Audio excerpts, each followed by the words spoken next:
We've all sacrificed relationships, personal relationships, for the betterment of this show, believe it or not. I think there are many people in my life that no longer speak to me as a result of things we've done on this show. Yeah, I'm sure it's hurting all of our marriages, relationships with our children.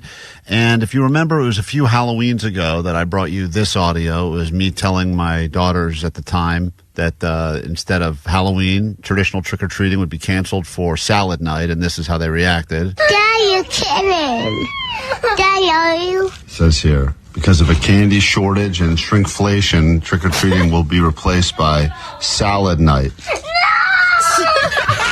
So that was not a great reaction. And ever since then, for whatever reason, you guys convinced me every couple of months, oh, it's time for you to go F with your kids again. This will be good for your relationship. Yes, because their reactions are always worth it. Most of the listeners said I should stop doing this because it is going to damage them long term. But at least in the short term, people seem to enjoy it. So with this red dye #3 ban that's happening, all of most people's favorite foods are going to be, obviously they're not going to be banned. They're just going to change the formula a little bit so that instead of getting all the red dye, we'll end up getting beet juice or something else. Yeah, but are tricks going to be the same with beet juice? No, Absolutely they won't. No, they not. won't be. And if you go through the list of all the things that have it in there, it's like, if I were to say to my kids, you can go to the store and buy anything you want, this would be all of their favorite things. It's all the stuff the kids love. Yeah, and there's a reason why they use red dye. So I decided I would go to the store yesterday, buy all of their favorite things. All of them. I'm talking such a waste of the money. Fruit roll-ups, the Cheetos, the Flamin' Hots. Oh, fruit roll-ups. I think I had Trix. All the good cereals, all the good stuff. Mm-hmm. And I brought it home, put it on the table, and they came home and they were thrilled to find it, only to realize that I would then make them throw the things out one at a time. They were like, but they saw all the food on the kitchen table, and they were like, "Oh my God, Dad's trying to get best parent again." Yeah, they must be like, "Oh, the split, they must have gotten in a fight. The split must be coming." He's trying to play for favorites. Yeah. So here we go. This is here. Take a listen. This is once again, Klein's kids hate him on KROQ. Yeah. Look what Dad's on. By the way, always chaos at my house. I mean, I can't even do this stupid thing without the dog going nuts. Then the dog, I think, grabbed a bag of Cheetos and ran off. I mean, it just got chaotic. Jerry, no. He got this cereal. Hot Cheetos. I don't like hot Cheetos. He has fruit roll-ups. Yeah, but I don't like hot. Girls, this food, She's Trix, like, okay, Cheetos, the cupcakes, the frosting, the fruit roll-ups, the Skittles, I bought it all to show you what red dye is. Red dye #3. And these are foods that we are never going to have again. So we're going to take all these foods I bought, these yummy foods, and we're going to throw them in the trash.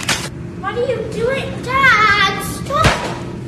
So right away, they went. You should have seen their smiles because they were as happy as I've seen them. Very, very excited. It seems like your older daughter was just going to roll around in them. She was like, I've got the red. She was so excited. I got the Cheetos. I've got the Trix. I got everything she's ever wanted. And mostly, it's not stuff we have all the time, but sure, like, you get lazy once in a while. Breakfast happens to be Cheetos and Skittles.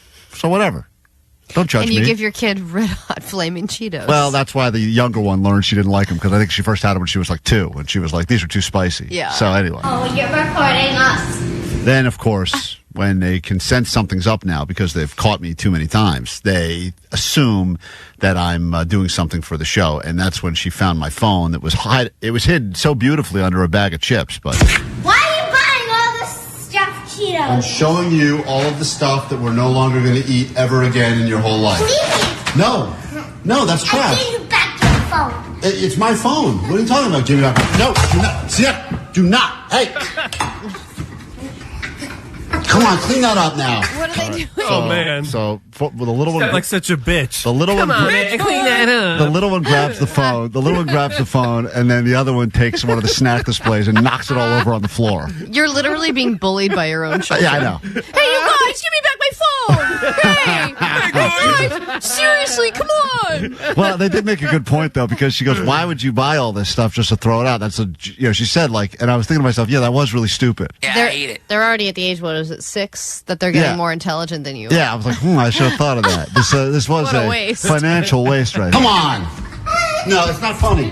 That actually tell us the truth. So she's all upset now because she was really excited. Is she holding your phone over the toilet right now? What? Dad, you're just wasting your money on the... Oh my God, there's a logical explanation. He recorded you. He recorded you. I don't make hot Cheetos. Yeah, but look, Sienna, there's the candy cereal. Nope, not anymore. Red dye. Ow! Ow! Do not hit, Sienna. Ow! Okay, now that's when I got hit with her cast. I got like Tanya Harding. She took her cast as hard as she could right in the knees. Almost took me out. That you're like a year away from getting sued by your own children. It's possible. Yes, stop! Seriously, pick up the stuff. Come on. Actually, this is not funny. Hey, all right, everyone, just relax. We're gonna. Which one do you want to pick to throw out? What a great way to get the handle on the situation. By the way, everything. All right, everybody, relax. Everything was kind of calm until I started this whole thing, and I created chaos in my house for no reason. I mean, really, no reason. And there's very few moments of calm in your house. It was calm, and then I decided to call them in once the table was all set up with the snacks, and then the dog went nuts because they ran towards the table because they were so excited. All right, everyone, just relax. We're gonna. Which one do you want to pick to throw out? Okay, Sienna, you want the fruit roll up for the trash or the tricks? All right, let's all go to the trash. Eat this, okay? Okay, do you wish you could eat it? These are flaming hot. Then Do you wish you could eat it? You're such an asshole. Thank you. Well, look, I was. Don't you wish you could have this? Yeah. Please give me something. I explained to them, this was unfortunately not recorded, so you guys just think I'm a terrible dad. I explained to them that by us throwing this out, I'm actually saving their lives, probably, right? You just didn't get that on. No, that part I didn't get on camera. It? I just got the part where we threw the stuff out. So there you go. Hope you enjoyed it, Allie. Just another example. So now you have that stuff? I got all that stuff. What are you going to do with it? You want it, Jake? Yeah, I eat it. All right. Dude, yeah. It's a feast. Red diet for Jake. Klein Alley Show. Zero artificial intelligence. Also, limited actual intelligence. You like poor grammar. This is the show for you. And poor people. More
Good morning, we did it! Hey, what's up, guys? Long time KROQ listener here. Just want to say Klein and Alley are the best thing that has happened to Los Angeles in over 2 decades. Thank you, Klein and Alley. Thank you, whoever put Klein and Alley to work over here. And thank you, KROQ. Monday, Tuesday, Wednesday, trash. It's a Klein and Alley show. And here's Klein to sing you his favorite little song called The Weekend Song. Take it away, Klein. I don't have no thought. Good times, hitting women. I love it. I love the hot dog. that'd be sick. Blech. It's not about that Monday, Tuesday. No one cares about Wednesday. Thursday. Forget that noise. Let me get my shit. Ready for the weekend. Are you ready for the rear end? Are you ready for the weekend? Are you ready for the rear end? Monday, Tuesday, Wednesday, trash. Thursday, Friday, forget about that. Friday, Saturday, where it's at. And Sunday, sleeping in, eating brunch. Oh my God! Woohoo. I'm gonna be eggless. cancer schmancer. Go away, Coyote! Unbelievable. Hit the beach or hit the mall. Go out with friends, do nothing at all. Sleep in, watch movies, read books. Anything goes, just take a look. Ready for the weekend? Yeah. For the rear end. Go. Are you ready for the weekend? Yeah. Are you ready for the rear end? Go. Are you ready for the weekend? Yeah. Are you ready for the rear end? Go. Are you ready for the weekend? Yeah. Are you ready for the rear end? Go. Are you ready for the weekend? Yeah. Are you ready for the rear end? Go. Okay, volleyball. Klein Alley Show. 106.7 KROQ FM in HD Pasadena, Los Angeles, Orange County. This is the world famous KROQ. Thank God it's Friday! Oh yeah, welcome to the weekend here on KROQ. Just thinking how confusing that whole song would have been for someone that has no idea who we are and has never listened to the show before and just heard a collection of ridiculous noises. And just complete absurdity. Every single thing that Omar played, which means something to us, because if you've been listening to this show, this is all what makes up the DNA of this fine product you're getting every morning. But for a random person that just happened to be getting in the back of an Uber and heard this, they'd be like, what the hell am I listening to right now? I always think about the hot dog. The people who recommended this show to somebody, and then this is the first thing they hear, and they're like, I don't want to be friends with this person anymore. It's a dangerous recommendation, and I know that sometimes everyone loves to tip someone off to be at a good restaurant, a good show. They get into it, and then they'll always thank you for that. I still remember that my buddy told me to watch Breaking Bad. That guy's done nothing for me ever since, and I'm sure I would have found it eventually. He doesn't need to do anything else. Paul said to me, this show, trust me, I know you're going to like this show. Now, that's not much of a request because it was one of the best shows in the history of TV. But I still will always give Paul kind of the credit for being the first guy to tip me off to it. Same with a couple of restaurants I still go to. But it's the same in the opposite as well. Like my friend James recommended this show, and it ended up being about murdering nuns, and it was so bad. And I will never forget that he gave me that recommendation. I'm like, I don't think I can trust this person. And we have a listener. He goes by the name Cody, Cripple Cody. He's fully crippled, and that's his words, not ours, by the way. I just call him Cody, but Allie calls him Cripple Cody, and he calls himself that. Yeah, well, listen, he left a message because he's trying to recommend our show to people, and this guy, you have to take a handicapped guy's advice because you would think, they've got a little bit more power in the sense that there's a lot of things he can't do. So if he likes our show, maybe it's a good show. He can't even recommend our show to people. This is it. Sweet volleyballs. So this is Cripple Cody. In a couple weeks, I'm going to be racing my off-road race car in the desert with hand controls, obviously. By the way, who knew Cripple Cody? I don't think he has any use of his legs at all. He can use his arms, obviously, and his hands. This guy is into off-road racing. Which is so badass. But I guess he's thinking to himself, if the car crashes, how much worse is it going to get? Well, and do people feel bad beating him? Right. They're like, well, I don't want to. Let's just let him win. At the very least, he gets the best parking spot before the race. I mean, he could also become a quadriplegic. Yeah, it could be. Can always, can always There's dream. Always it could get worse. Bad things that could happen to you. Listen to what he said, though. It's the biggest off-road race in the country outside Vegas, and 50,000 people there and stuff. And so I was like, cool, I'm going to rep Klein Alley Show. I'm going to go buy some stickers and some shirts and all that. Lots of eyes on us. Anyway, went to the KROQ shop, went all over, went to Smoke Flower's website, all that stuff. Nothing. You guys, we want to support you. I want to get eyes on the show and grow the show.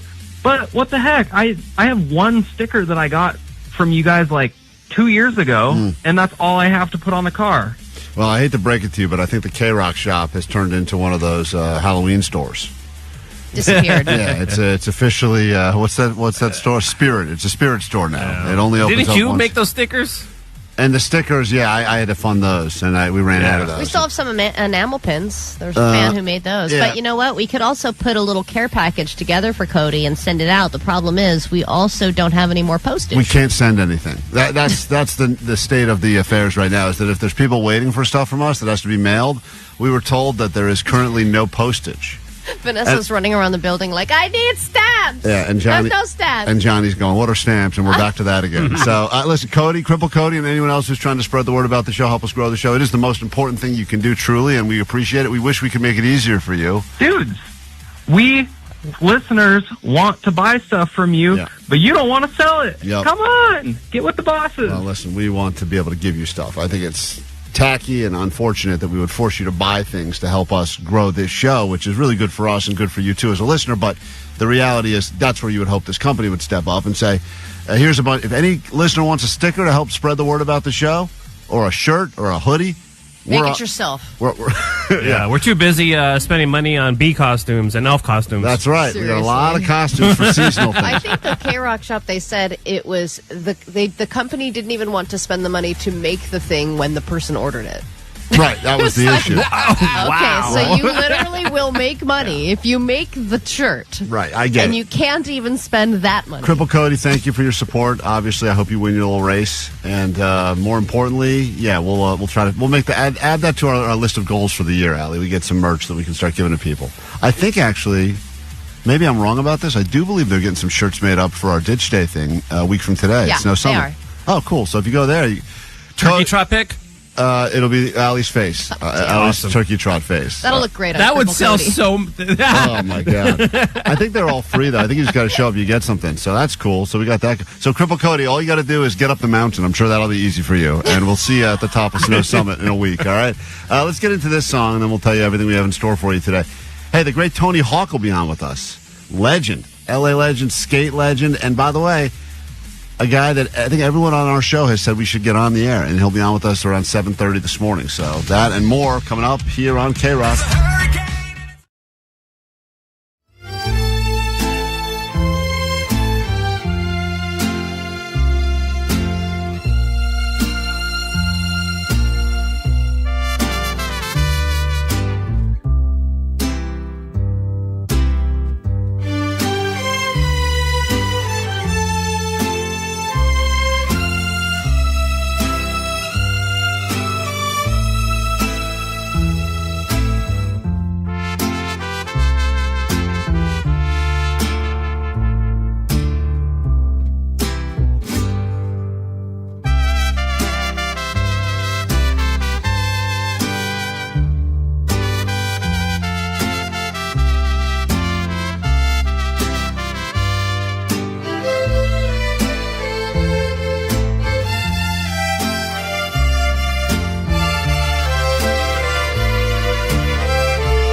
We are Klein Alley Show. That is Shinedown, believe it or not.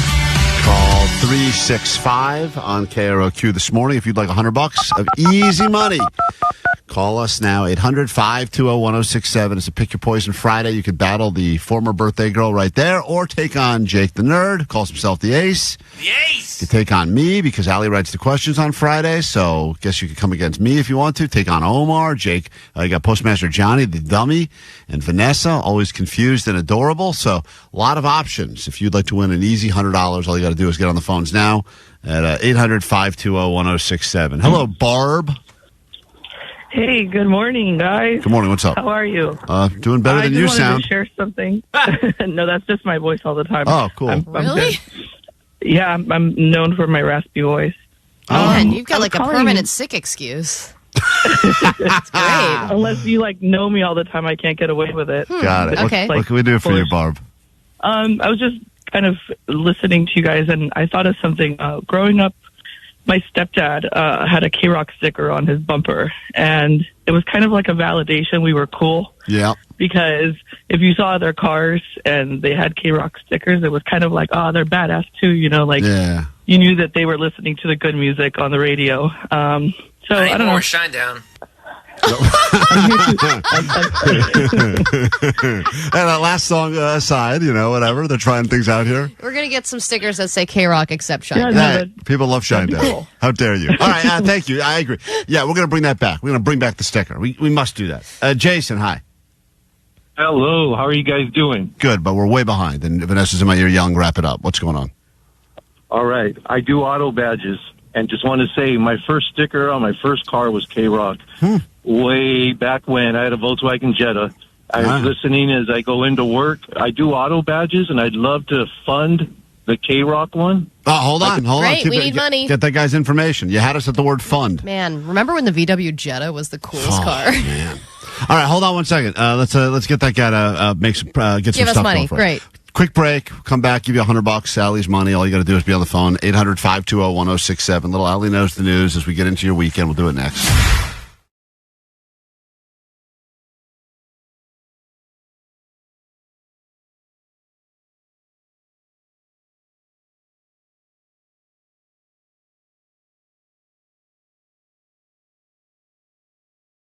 Up for grabs right now. Tickets to join us next week at the Sound Space with Cage the Elephant. Allie and I are going to be hosting that one. It will be a good time, a good hang. I think usually we feed you, then you get the intimate performance, and the band is Cage the Elephant. Not only great musicians, but funny guys as well, those Schultz brothers. So I can't wait for that.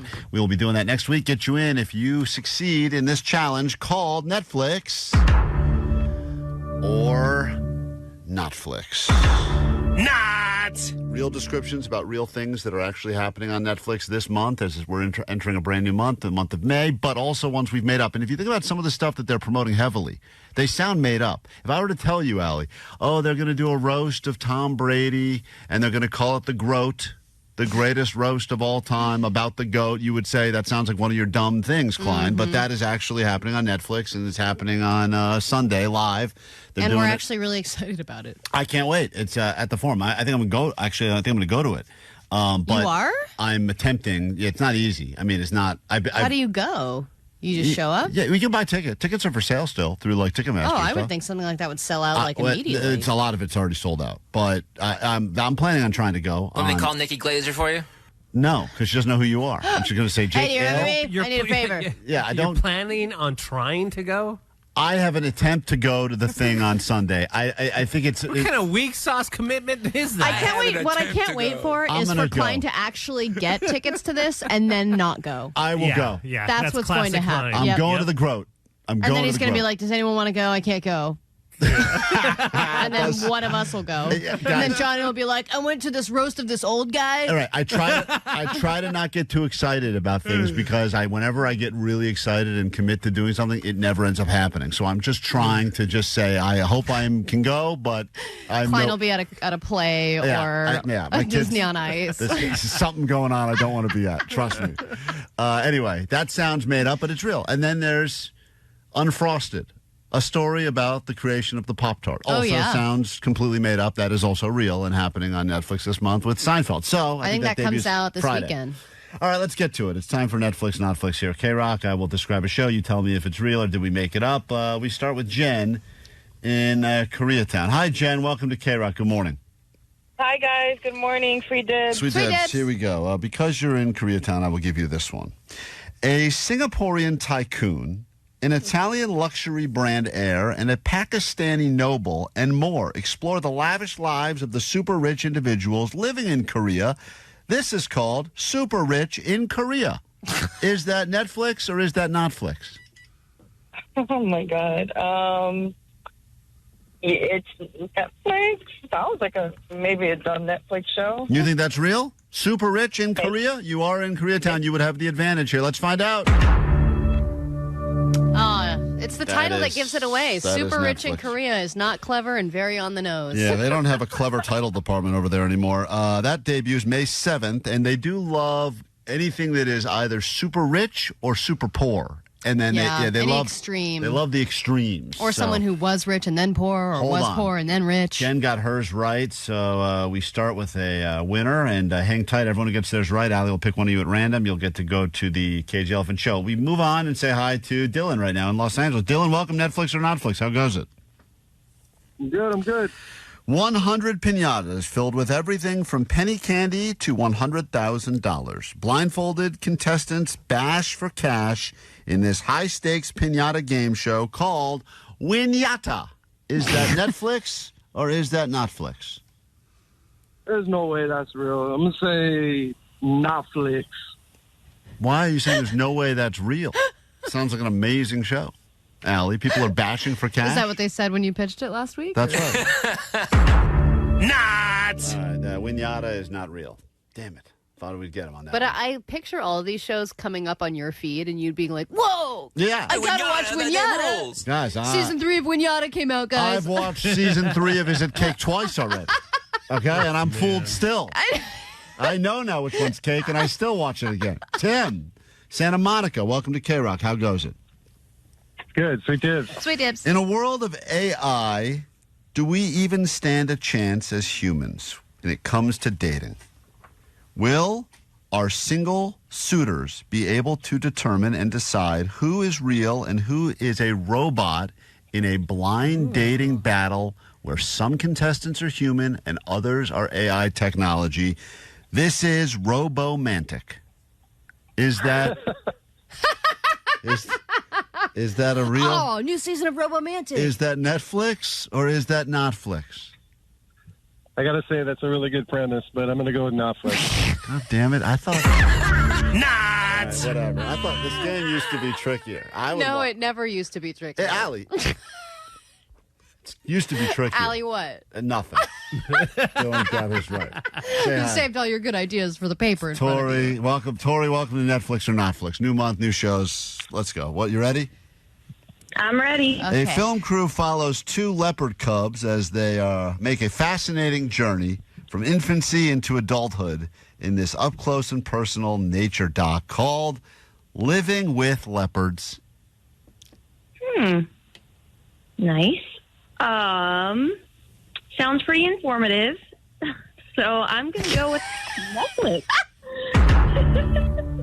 Sounds interesting and informative. It's a real show. That debuts May 10th.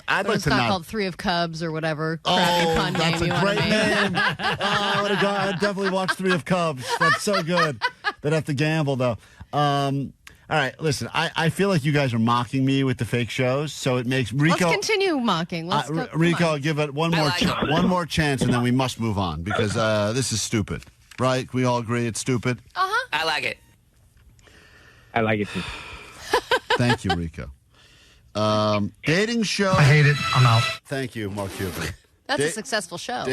Dating show meets snack attack when eligible singles try to find their soulmates based on shared food preferences. This show is called Single and Ready to Pringle.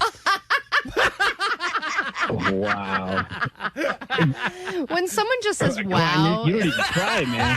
You don't even try. Whatever. Not! I don't even care if you answer. All right, now, Single Ready to Pringle.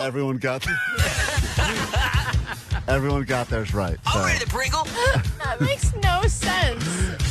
You wouldn't think it was interesting if you're single. You're like, oh, we have the same taste in snacks. And they just eat potato skins and have awkward conversations. Oh, shut up, Rico. I'm done with you. Allie, someone's winning the tickets. Who is it? Everyone got theirs right. Is it Rico, Jen, Tori, Dylan, or Let's Tim? go, Dylan. Hey, Dylan, congratulations. We'll see you at Cage the Elephant, all right? Thank you. You're very welcome. I know you're thinking, man.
KROQ, we are Klein Alley Show on a Friday morning. We have lots to give you today. Get you on that standby list. Travel to Boston, see some Sublime, plus give you tickets to see them right here at Beach Life Festival.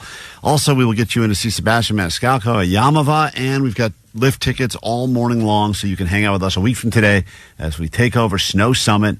There'll be some day drinking between 1 and 3 Tommy's Bar. You don't have to win tickets to come to that. Anyone's welcome to join us there. Win yourself, actually, prizes. We'll be bringing tickets to see Tom Morello, Papa Roach, Rise Against, Cruel World, Foster the People, games, drinking games, etc. We'd love you to come up. But, of course, if you win the lift tickets, even better. And you get those VIP wristbands so you can eat with us as well.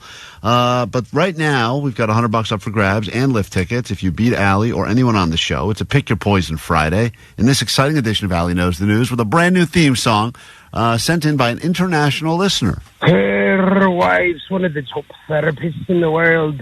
She'll cure your depression with a bang fish or two. Let's find out if the Raging Lesbian Allie knows the news. Beautiful. Hiya. Beautiful. Wow. Thank you for that lovely song. graphic. That was aggressive for this time of the morning. All right, let's say hi to Jamie. Jamie, who would you like to battle for $100 of Allie's cash?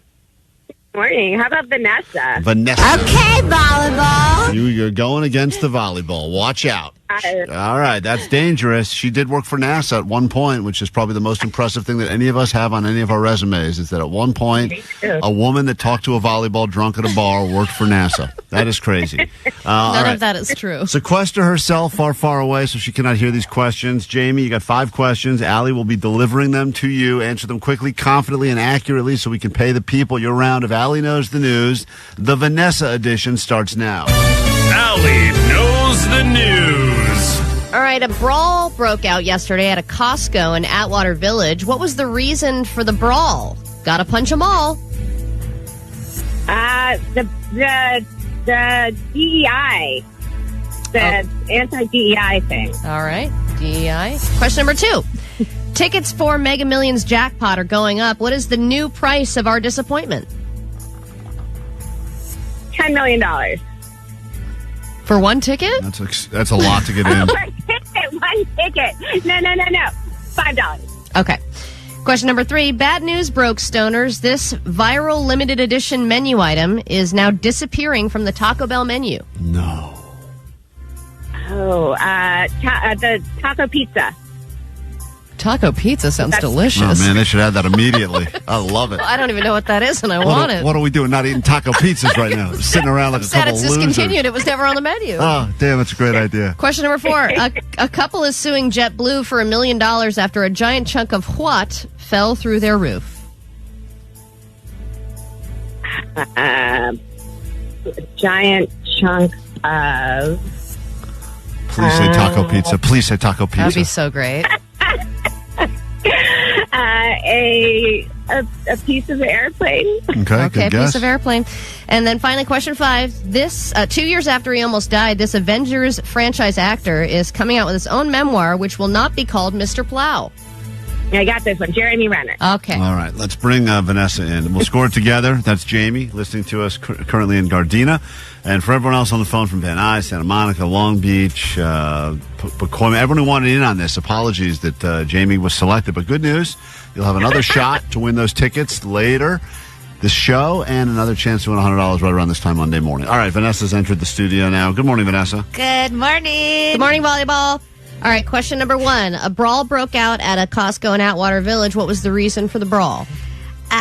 Something about Pokemon. There you go. Pokemon cards started the fight, and that's why they all started nerding out and punching each other. Question number 2. Tickets for Mega Millions are now going up. What is the new price of our disappointment? I did see this, but I don't know the price. It usually costs $1 to buy a ticket, right? That's wrong. Nope. So I'm thinking it's $2. That's the current price? $5. No, you can't keep guessing, unfortunately. That's not how it works. Jamie gets the point on that one. Yeah, she did say $5, so it's tied up 1-1. Let's go to question number 3. Number 3, bad news broke, stoners. This viral limited edition menu item has disappeared from the Taco Bell menu. Limited edition Taco Bell. Why are you wearing glasses in here? You trying to look smarter for this? No, I didn't wear contacts today, so I'm wearing glasses so I can see you. She does look like Vanessa today. The most Vanessa she's ever looked right now. Okay, volleyball. I'm thinking cheese bean burrito. Cheese bean rice burrito. This is somehow a worse answer. It's been on the menu forever. I take back what I say about you looking smart. The churros. All right. You can't just keep yelling stuff. Question number 4. All right, you're still tied. A couple is suing. Hold on. What's the answer, Al? You're going to host this thing. Oh, it's the chicken nuggets. The chicken nuggets are already going away? Yeah, they're already going away. They just put them on the menu a month ago. In December, yes. Jesus. They're already going away. All right, well, Jamie, I'm sorry. In December, you mean like in a year? No, they put them on the menu last month in December. And now they're gone And now already. they're alady gone. Jamie said it was the Mexican taco or the taco pizza, which would have been delicious. Yeah. I would have loved that. Unfortunately, not right. Still tied up 1-1 if you're keeping track. 2 questions left. Question number 4. A couple is suing JetBlue for $1 million after a giant chunk of what fell through their roof? Ice. That's correct. Vanessa's now in the lead. Question number 5. 2 years after he almost died, this Avengers franchise actor is coming out with his own memoir, which will not be called Mr. Plow. I know what he looks like. I know which Avenger it is. I don't know his name. He's the one with that arrow. Gotta give me his name. Gotta describe him more. I love what you're miming, but I know what he looks like. You guys know I'm not good with names. What do you think his name is, He Vanessa? wears black. He wears black? Yeah, she's right. He's Give her the the point. guy with the arrow. Thank you. What you're is gonna his give her name? the point No, on of course not. She doesn't get a point for But that. you know what I'm saying. Who is He it? got a plow. He got what? I love that. He got plowed. He got plowed. Well said. Well said. Another great title, potentially. He got plowed. That would be Jeremy Renner, and Jamie she got it. that right. Jamie. All right, at the end of all of this nonsense, it's a complete tie. So here's what we're going to do. Allie's going to keep her money, but Jamie, we would love to give you some lift tickets to hang with us a week from today at Snow Summit, all right? I'll take it. Thank you. Beautiful. Thank you. And since it's a tie, Vanessa, what should you shamefully admit? What? That's new. Both Jamie and I don't know the news. Well, you're the one who didn't know that. What? That's Jamie and we were tight. All right, it's too late now. You blew it. You had your chance and you blew it. Thank you, Jamie. Appreciate that. All right, let's get into it. It's time for us to move on with the show because, hey, we're here. It's Friday. Enjoy some Chili Peppers. KROQ.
Show. Question, am I a bad person? And before you answer, yes, there's a reason I'm asking, because I, once again, have been attempting to do a good thing, and now I'm being made to feel like I'm being a bad person. And this has to do with... You're being made to feel by your own self? No, by the opinions of others. But once again, just want to clear up, it's because I'm doing a good thing. And I don't like when good things get turned around into bad things. That's why, Klein, I think for you should just not do good things. That's what I'm starting to think. Because every time you try, it ends up making everything worse for everyone. I had a buddy, close friend of mine, the guy that I went on Shark Tank with, known this guy since I was 9 years old, lost his whole house in the fires. And including his house said, I'm out. Thank you. First the sharks, then his house. They both said, we're out. And as a result, he has, no clothes. I mean, nothing. He had, his sweatpants. Oh, we know, because you tried to give him used underwear. Right. Yeah. Well, then I said to him, what can I do? What can I actually do for you? I said this to him, to do a nice thing. And I said, you want to come over and go through my clothes, grab some shirts, other stuff, not just used underwear, other used clothes as well. And he made it quite clear that as much as he appreciated that, and he did take some stuff, that he was like, I really would like to get some. He mentioned a brand of T-shirts that he likes that my old college roommate started the brand. So I know I have a connection to the brand. And I said, dude, say no more. I will reach out to him. I'm still friendly with him. And I'll tell him what happened. I'm sure he'll send you a box of shirts. It's the very least he can do. So I reached out to my buddy. This was my college roommate. I said, hey, one of my good friends lost his house in the fire. All his clothes are gone. He's been wearing the same thing for 4 days now. He's really starting to smell. And my buddy goes... And he says this? No. And he says, I'm out. And he goes, I'm also out. And I go, Man. God damn, they're really rejecting this guy. God is really giving up on him. He said, dude, no worries. I'll get it together today. Give me an address. I said, well, I could give you his address, but that house isn't gone. So don't bother sending it there. Why don't you just send it to me? He says, great, no problem. So he sent me probably a week ago now. I received this giant box in the mail. I was very excited because most packages that come to my house are never for me. They're always for my wife. Every single one of them. This one's also not for you. No, it's not for me, but it had my name on it, and I forgot that I forgot the whole thing had happened. So when I got it, and I got the text from my wife, it's like, you got a package. I'm like, oh my God, I did? It feels like Christmas because I don't get them that often. Open it up. It's full of shirts. Full of them. Like your size? 50 of them in there. Different sizes? Different sizes. All the same shirt or different variety of different colors, different everything. So anyway, I say to my buddy, hey, your shirts arrived. Whenever you want them, come by and get them. He has still not come by yet, and 2 of the days this week I wore shirts from that box. And my wife said to me, are you wearing the shirts that were donated to your buddy, the fire victim? And I said, well, I'm wearing them for now. Does it say hashtag LA Strong? No, it does not say that on the shirt. It does not. They're unrelated. But okay, it's not like branded for... Are you out of clothes? Where are your clothes? Here's the thing. I'm not out of clothes, but sometimes I will come down in the morning. Actually, we all try to make as little noise as possible to not wake up the people in our house. And for a while, I was getting dressed in and out of my go bag. Now that that's been put away, it's a box of shirts by my front door. Sometimes I'll bring a shirt down, and then when I finally see it in the light of the kitchen, I go, oh man, I can't wear this today. It's got a big stain on it. Or, oh, this thing's all messed up. So I'll just grab one of these out of the box. Now, the plan is, I told her, I'm going to wash these shirts. When he comes to get them, he can have all the shirts. I'm not keeping... They're not new. Like, that new shirt feeling? Yeah, no, I know. He's not going to get that. He's You're had taking it all that week. away He from knows him. the feeling. I know the new shirt feeling. New shirt feeling's great. I love it. So... slowly over time, as long as it keeps taking him to get to the box, you're going to keep using all the shirts. He's going to come by, watch football this weekend, and take the box of shirts. So are you going to throw in the ones you wore? Or are you going to keep? I'm going to wash them and throw them in the box. I'm not. Are you going to tell him that you wore them? I don't think that's important. I think it is important. It's very. You're wearing donated clothes that are for him. Yes, they're for him. You're wearing fire victim clothes. Okay, well, you put it like that, it sounds like I'm a terrible person. When you say you're wearing fire victim clothes, yes, it sounds bad. I'll write that on the shirt. But also, I understand, I got the shirt. Wasn't that a huge thing? Like Goodwill and all these organizations were turning down used clothes because the fire victims did not want that. They'd rather have something fresh and so clean, brand new. Think about if you lost everything. You wouldn't want a bunch of people's used clothes. You would want a T-shirt that has been worn by nobody. I know you. Yeah, you're right. I would. And you wouldn't even want it touched by anybody. And there's 25 shirts in this box. Most of the shirts in that box have not been worn. I got the goddamn box of shirts. I made that happen. So I've worn 2 of them. So you're taking a little off the top. I'm skimming a little from the victim. Donations. Are you the same size? No, well, that's the other thing. Some of the ones that I've been wearing, I don't think he could fit into. Are you fat shaming this guy now? I'm fat shaming Oh my my fire victim God. friend. Yeah. This fat guy lost a house, and look at Fire you. victim, boo. All right. Well, let's not boo the fat fire victim, and let's not use that Let's phrasing. not call him that. Yeah, let's not call him Fat that fire either. victim strong. All right. Well, some of the shirts that I know he would not fit into, yeah, he'll get them. I'll still give them to him. Are you going to tell him that? I knew you wouldn't fit into this anyway. Yeah. But I'm Dude. also going to take it off and put it back in this box. Yeah.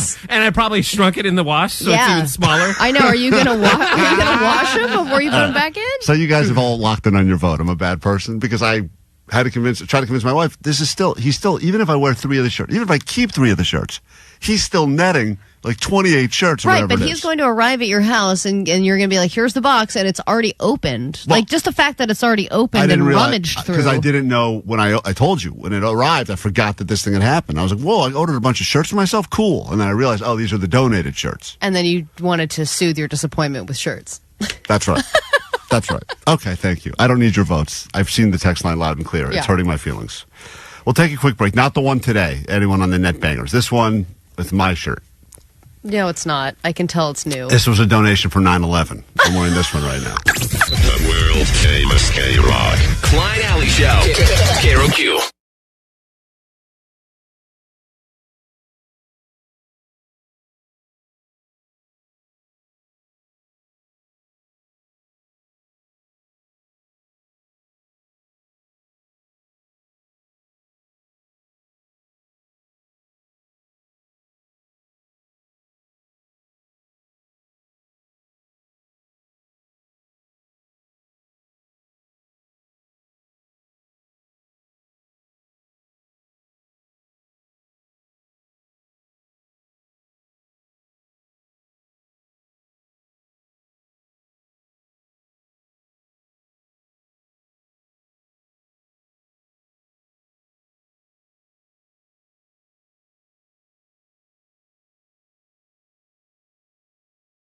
Jake, we tried to help you, man. We really did. And this would be the 3rd attempt at a sex experiment with Jake the Nerd. The guy is on a 5, 6, or 7 month dry spell now since moving in with his girlfriend. Usually that's when you would think the relationship was at its best. When you first move in together, but you're not married.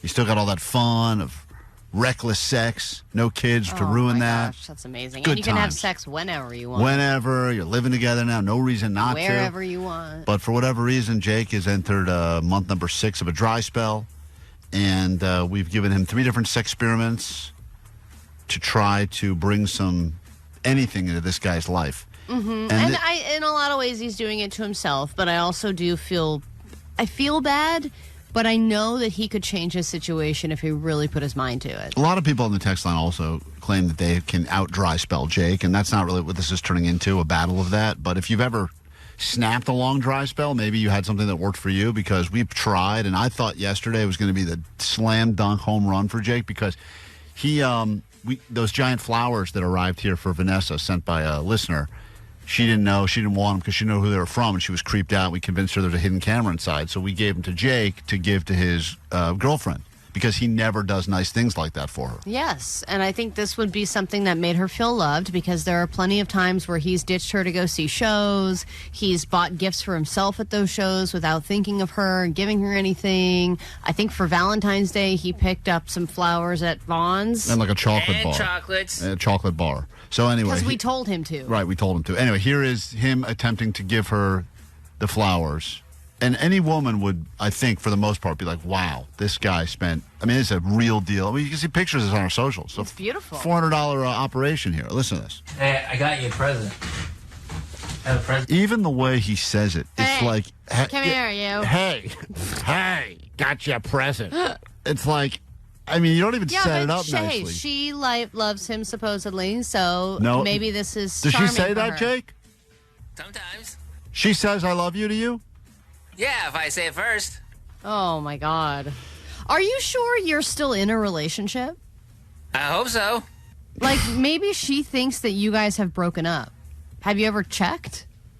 Like, I don't... Allie, I think you're right. When you hear this, you may even lean even more into that theory, because Really? listen. Yeah. Hey, I got you a present.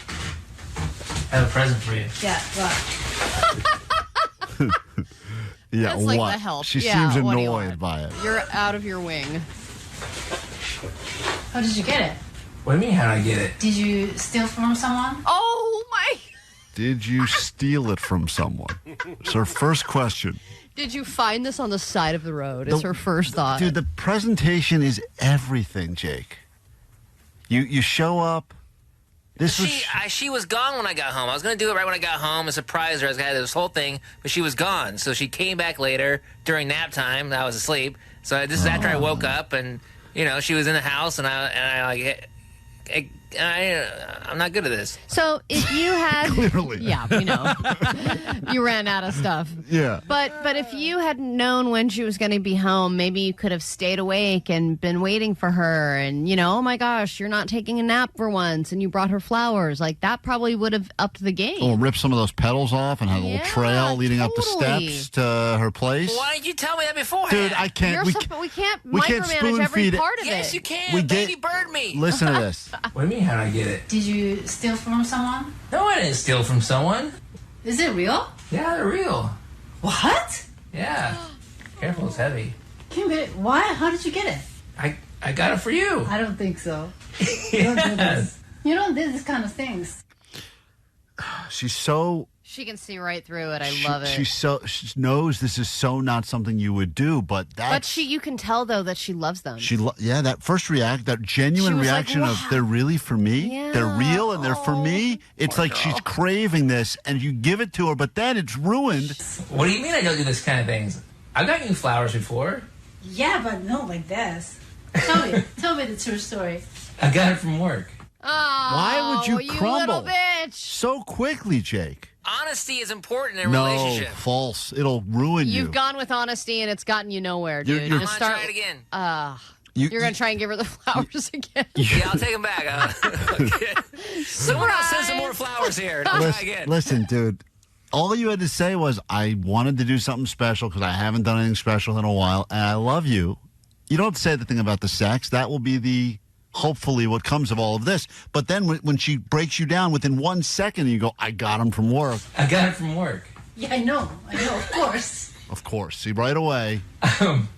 They were sent to the station. Oh, my God. For me to give to you. Of course not. They were sent to our producer by some listener. Be better.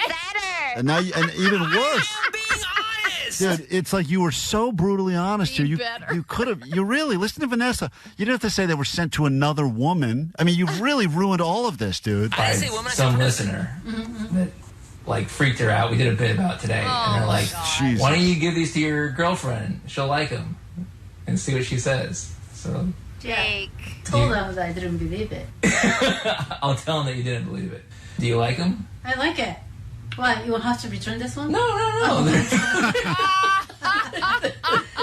You can have them. Yeah. Listen. Yeah. Listen. I guess I can. Listen to how it ends. 5 seconds ago, she's going, wow. And now, just by Jake talking, we get to this. Yeah. What happened was she thought for a split moment. Yes. My boyfriend did something nice for me, and then it ended up not only are they not my flowers, and not only did he not pay for them, they were given to somebody else by a creepy person. Right. It's like now they're weird, creepy stank flowers. Right, she likes them. No, she doesn't. I always wanted to put these flowers on a door. Now she wants them outside, she just said. She wants to put them outdoors. Like a rose bush? No, right here. On the table. Oh, you want to put them on the table? Yeah, it looks nice over there. Yeah. But you might want to sweep. But you might want to sweep. Are you her assistant, Jake? Yeah, I have chores now. Sweep the table? No, everywhere. Or sweep everywhere? All right. No, that's why you get it instead of other people got it? Well, I don't know. I guess they wanted to see if maybe you thought if I gave it to you, you would think I was sexy. What? Oh, okay. All right. Well, that didn't end well. I think she was literally about to throw up. What? I mean, she's just nauseated by the question, Jake. Just disgusting. If I gave it to you, you would think I was sexy. What? How do you feel about this, Jake? I don't feel good. Yeah. That's it. Checks out. So she literally orders you around to clean things? No, I only have to clean like every other week. All right, Jake, I don't know what to tell you, man. It's like she's your mom. It's wild. You think I'm sexy now? It doesn't change my opinion about you. Okay, Oh. great. Well, that's sad. I think you should legitimately ask her if she thinks you are in a relationship, because I think she thinks that you have already broken up and that you're roommates. No, she asked for a back rub. Jake, read the text line. Just read the last 50 texts. I think that'll give you some perspective. I don't want to do that. I think you should. That sounds like a bad idea. Take a quick break. We're back with more show.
Friday morning, KROQ Klein Alley Show.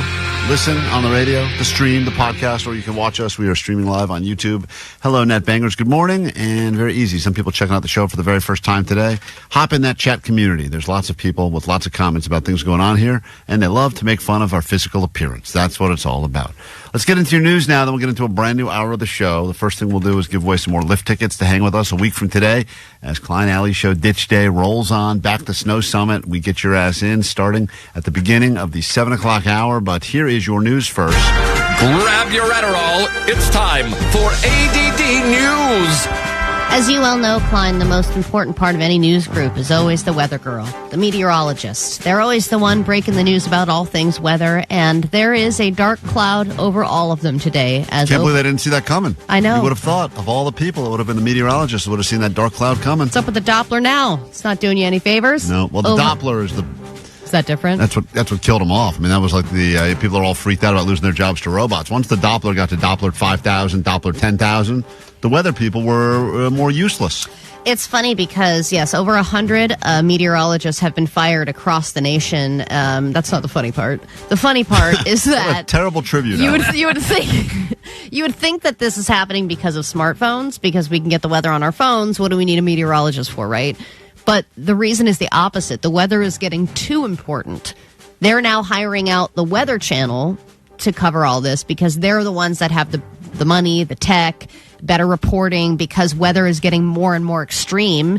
And we've had all the wildfires, which is weather related. And then you've got the big cold front. There's record breaking blizzards happening and things like that. So they're like, all these little local meteorologists can't keep up with all this stuff. Let's bring in the big guns. Let's bring in the Weather Channel so they'll take over and give us more accurate weather reporting. But this was happening all across the nation last night. Many of you may already know, but tonight is our last broadcast here at News 10. We had both hoped to go out on our own terms to celebrate, but that's not the case. And they're all crying, and they have tissues there, and I mean, they're for the last time. Sounds like 100% chance of precipitation with that speech, huh? Hilarious. The TV stations affected are owned by billionaire Byron Allen, who also owns the Weather Channel. All right, here we go. It's a money grab. So, hey, we made it this far. Yeah, we did. Yeah, we did. For the final time, good night and sleep well.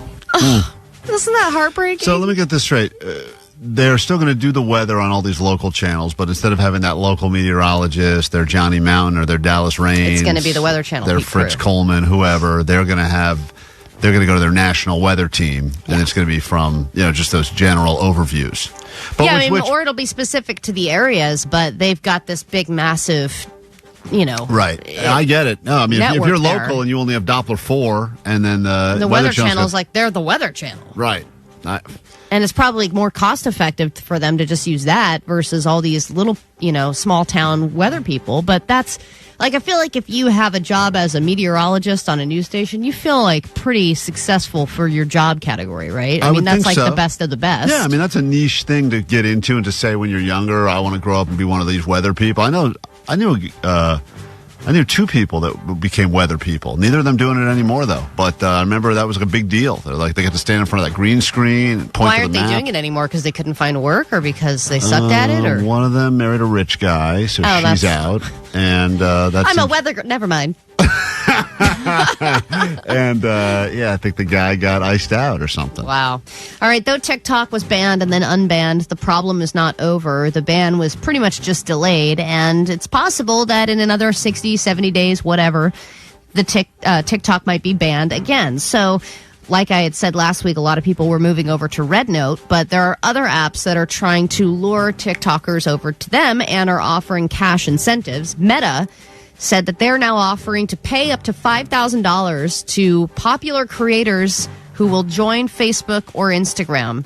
And it says those joining from, quote, third-party social apps, obviously they're not mentioning TikTok, but they mean TikTok, will get cash based on an evaluation of their social presence. So if you think, TikTok is my moneymaker, this is how I earn a living now, they're offering you a cash incentive to go do that on, Instagram. I mean, people are going to go to Facebook for it, but you know what I mean. Yeah. It's a good incentive. They want, look, if you got a nice couple million followers, TikTok, Instagram wants those people. And they'll pay you for them. Yeah. There's a great police chase every day in L.A., but the best ones are when the car or the motorcycle gets abandoned and they try their luck on foot. Wouldn't you agree? I hope it's my wife's car, because we're still looking for it. No, this is a motorcycle. Damn. At one point, the guy decided, you know what? They've got me cornered. I'm going to start running through the neighborhoods. This guy was amazing. He was shirtless. His pants were falling off, but he didn't care. He was jumping over walls, onto rooftops. His pants were falling off. Good morning. We're doing traffic, and we're also doing some gymnastics. Right there, you've got somebody that's going to be a suspect from a earlier pursuit, still on the run, but now on his feet. Whoa, look at that. Guy's just jumping over stuff and climbing up on rooftops. Let's take a little bit of a look at traffic. I don't want to stop looking at this guy. I'm scared the cat. This is like he's doing parkour. Two cats. This guy is hardcore for sure. She said parkour, dummy. All right. He is hardcore. Let's get into a brand new hour of the show right now with your lift tickets to join us a week from today. Here we go. Show. 106.7 KROQ FM in HD Pasadena, Los Angeles, Orange County. This is the world famous KROQ. 7 o'clock, just after, on a Friday morning here on KROQ. We are Klein Alley Show. Nice to meet you. If you'd like to join us a week from today, get your excuse ready. You must have an excuse on the ready. And you deserve a ditch day. I know that some people already got a short week this week because of MLK Day on Monday. But why don't you go ahead and bundle that with a little short week next week by ditching Friday and hanging out with us, Snow Summit. We will be there. I know people like to get up there nice and early to hit all the runs, the skiing, the snowboarding, and eventually you're going to be hungry and thirsty, want some lunch. Right around 1 o'clock, we'll be at Tommy's Bar up at Snow Summit. We'd love you to join us. We'll bring with us a grip of tickets to hook you up with, some Klein Alley Show shirts, some other stuff as well. And if you'd like to win your way in, plus win yourself some lift tickets, call us now, 800-520-1067. Give those away to caller 20. And then this hour on the show, more chances to win because we got some Johnny Doesn't Know coming up a little bit later this hour. And the great Tony Hawk, legend. I don't even know. I mean, obviously you could say he's a skateboard legend, but I would argue he's equally a video game legend.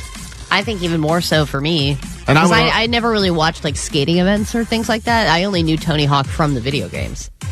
Yeah, Allie at one point said that video game guy apparently skateboards, which was crazy. He does it real. Yeah, he does it real. Weird.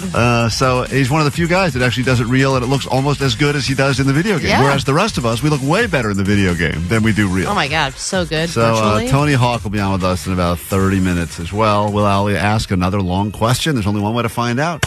Got to keep listening. I'm feeling long questiony today. Oh boy, she's got a lot of words. Backing They're up all right jumbled now. in. I don't know what order they're going to come out in. Pick up caller 20 the second this Linkin Park song is done. unload some goat together. It's going to be a great hour. Thank you for spending it with us on this Friday morning here on KROQ.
Lincoln Park, KROQ, Klein Alley Show. A week from today, we're going to head up the mountain for some Snow Summit Ditch Day fun. And joining us will be caller 20, which puts us in Los Angeles, California, a fine city, one of the finest that ever was and ever will be. And we say hi to Michael. Good morning, Michael.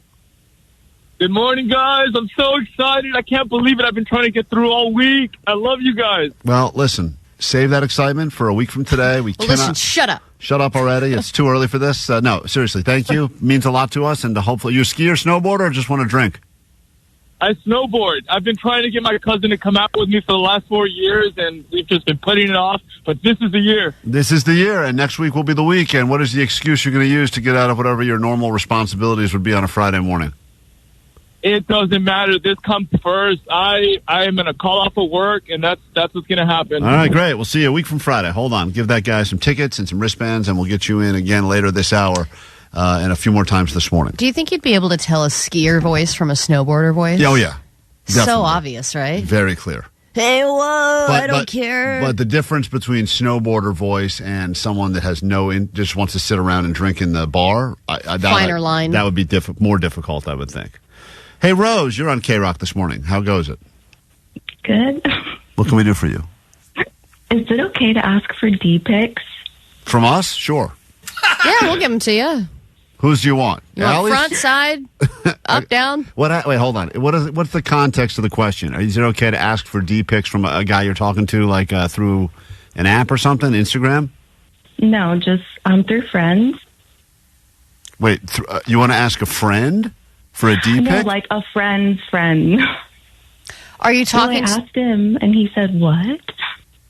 Why did you ask though? For well, you know how they say like before marriage you want to try it out. Well, like before I date someone, it's like, okay, I want to see if we're even or if you're compatible enough for me. It's funny because I thought that most women. I know, Allie, you're not going to be a good gauge of this because you're a lesbian, but I thought most women truly do not like the d-pic.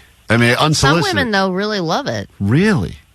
And I think it says a lot about you that you are bold enough to ask, but wouldn't a guy, I mean, you would know, Klein, if somebody asked you, wouldn't you be like, yeah, here you go?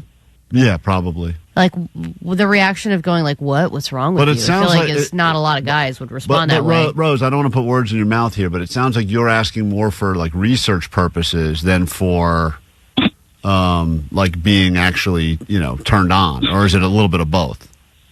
Research then turned on for sure. So you're just trying to see if you have any sort of a compatibility. Oh. Sorry about that. What are the parameters? Hold on, let that joke sit for a little bit. Let it sit, guys. Let it sit. Let it get flaccid and us all look and laugh. That joke is rock hard, baby. Oh, God. All right, hold on, Rose. Omar asked a good question. No, let's just go. Oh, no. God damn it. That joke made her hang up. I guess that research was done. I wanted to ask her it's interesting. She's asking a friend that she thinks maybe there could be more to the friendship, but she will not even consider pursuing unless she sees the D. Yeah, and maybe the guy didn't have one that he felt was sendable. Maybe he has some guys, I'm sure, it's better in person. Think about the pictures that you take in general. I'm not a good, I don't look good in pictures. That's a fact. I don't look great in person either, but I look better than I do in pictures. Oh, so I wouldn't want to send pictures of myself because it's not going to be the best me. But I've always said this about you, Al. You take enough pictures of a piece of dog poop, one of them will look like a brownie. Thank you. You do say that about me. And my point is that anyone... It's poetic. Thank you. You can put that on a pillow. Oh. The point, what I'm saying here... Stop, it's not my birthday anymore. Stop the tributes. What I'm saying...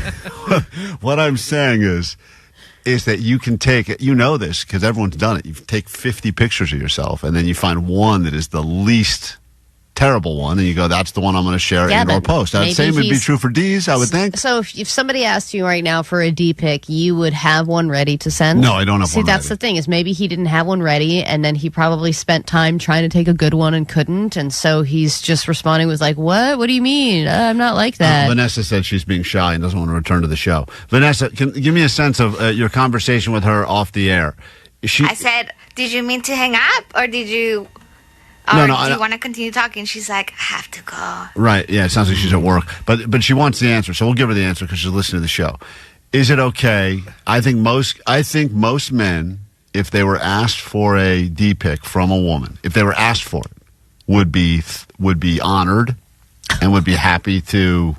It is a huge honor. My lady. How many pics does Johnny have on the ready to send? Does he have any? I don't think he does that, right, Johnny? Johnny, well, yeah. First of all, you don't send them, and also too, if the roles were reversed with this girl, this is kind of weird. High key, that'd be like a dude be like, "Yo, let me see your vagina but Johnny, but it's not. But Johnny, thank you. We understand. Come on, bro. What the hell? Johnny, we understand that it would the reverse of that would be. You don't have to explain that, but but it's not the reverse of that, and that's why it feels different. But it's weird though. Be like, "Yo, let me see your D." Before. Well, she's asking us. In our opinion, is it weird if she's asking a guy that she's interested? Yeah, it's weird. It's weird, girl. Don't do that. I'll just but it's also weird that guys just send them. And the thing is that it seems like she just randomly asked. Oh, yeah, there's nasty dudes that just send them unsolicited. Yes, and I think creeps. Unsolicited D-pics and unsolicited send me a D-pic. It goes both ways. It happened to me once, and I was like, what? And then he's like, oh, I'm sorry, it was an accident. I didn't say anything. And then he was like, but what did you think? And I was like, block, you creep. It slipped out of my phone. Vanessa goes, okay, volleyballs. Oh, wait, man. Wait, Vanessa, that move happened to Omar, too. He got an accidental one, too, from his contractor. Concrete guy. So weird. Yeah. But then the response is always like, oh, whoops. Yeah. And I said, you're hired. Yeah. Omar gave that guy the job. That's true. He's like, this guy can definitely do demolition. Yeah. Wait, so Vanessa, that move, the all oopsies, I didn't mean to, followed by... Who does that by accident? No That's one. obviously by on purpose. Of It's not like it's just... Who oopsies sends a picture at all? You have to go through several steps to find the photo and send it to somebody. Right. But in all seriousness, Vanessa, what did you think? Because the guy's on the phone now. He wants to know.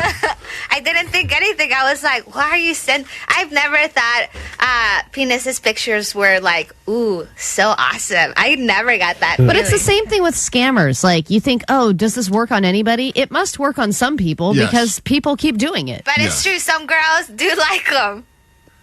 So they're probably like, ew, you creep. But yes, come on. Then some people are like Rose, and they really do need to do the research. So, you know what? No shame. Rose, I will tell you the following, because Rose did call us she had a real question. And the answer to your question is, you can ask, and probably guys will think that is you flirting. If it's not you flirting, then if you're just looking for research purposes, you should say that. But still, that's how I would take it. If any girl asked me, even my own wife, if she said, hey, send me a d-pic, I would be like, it's on. I wouldn't think this is like, she's going to write back and be like, pass. But I think people don't like to waste time anymore.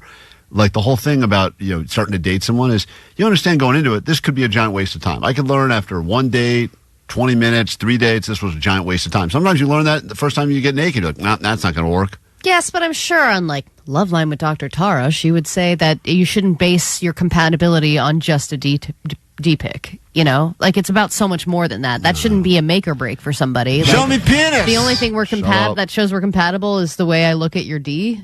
Well, she just has some things that apparently are deal breakers. And other things. How many more puns are we going to do before we get out of this? 6 more. Can we just leave, please? I think everybody here knows what it means to join the Mile High Club, right?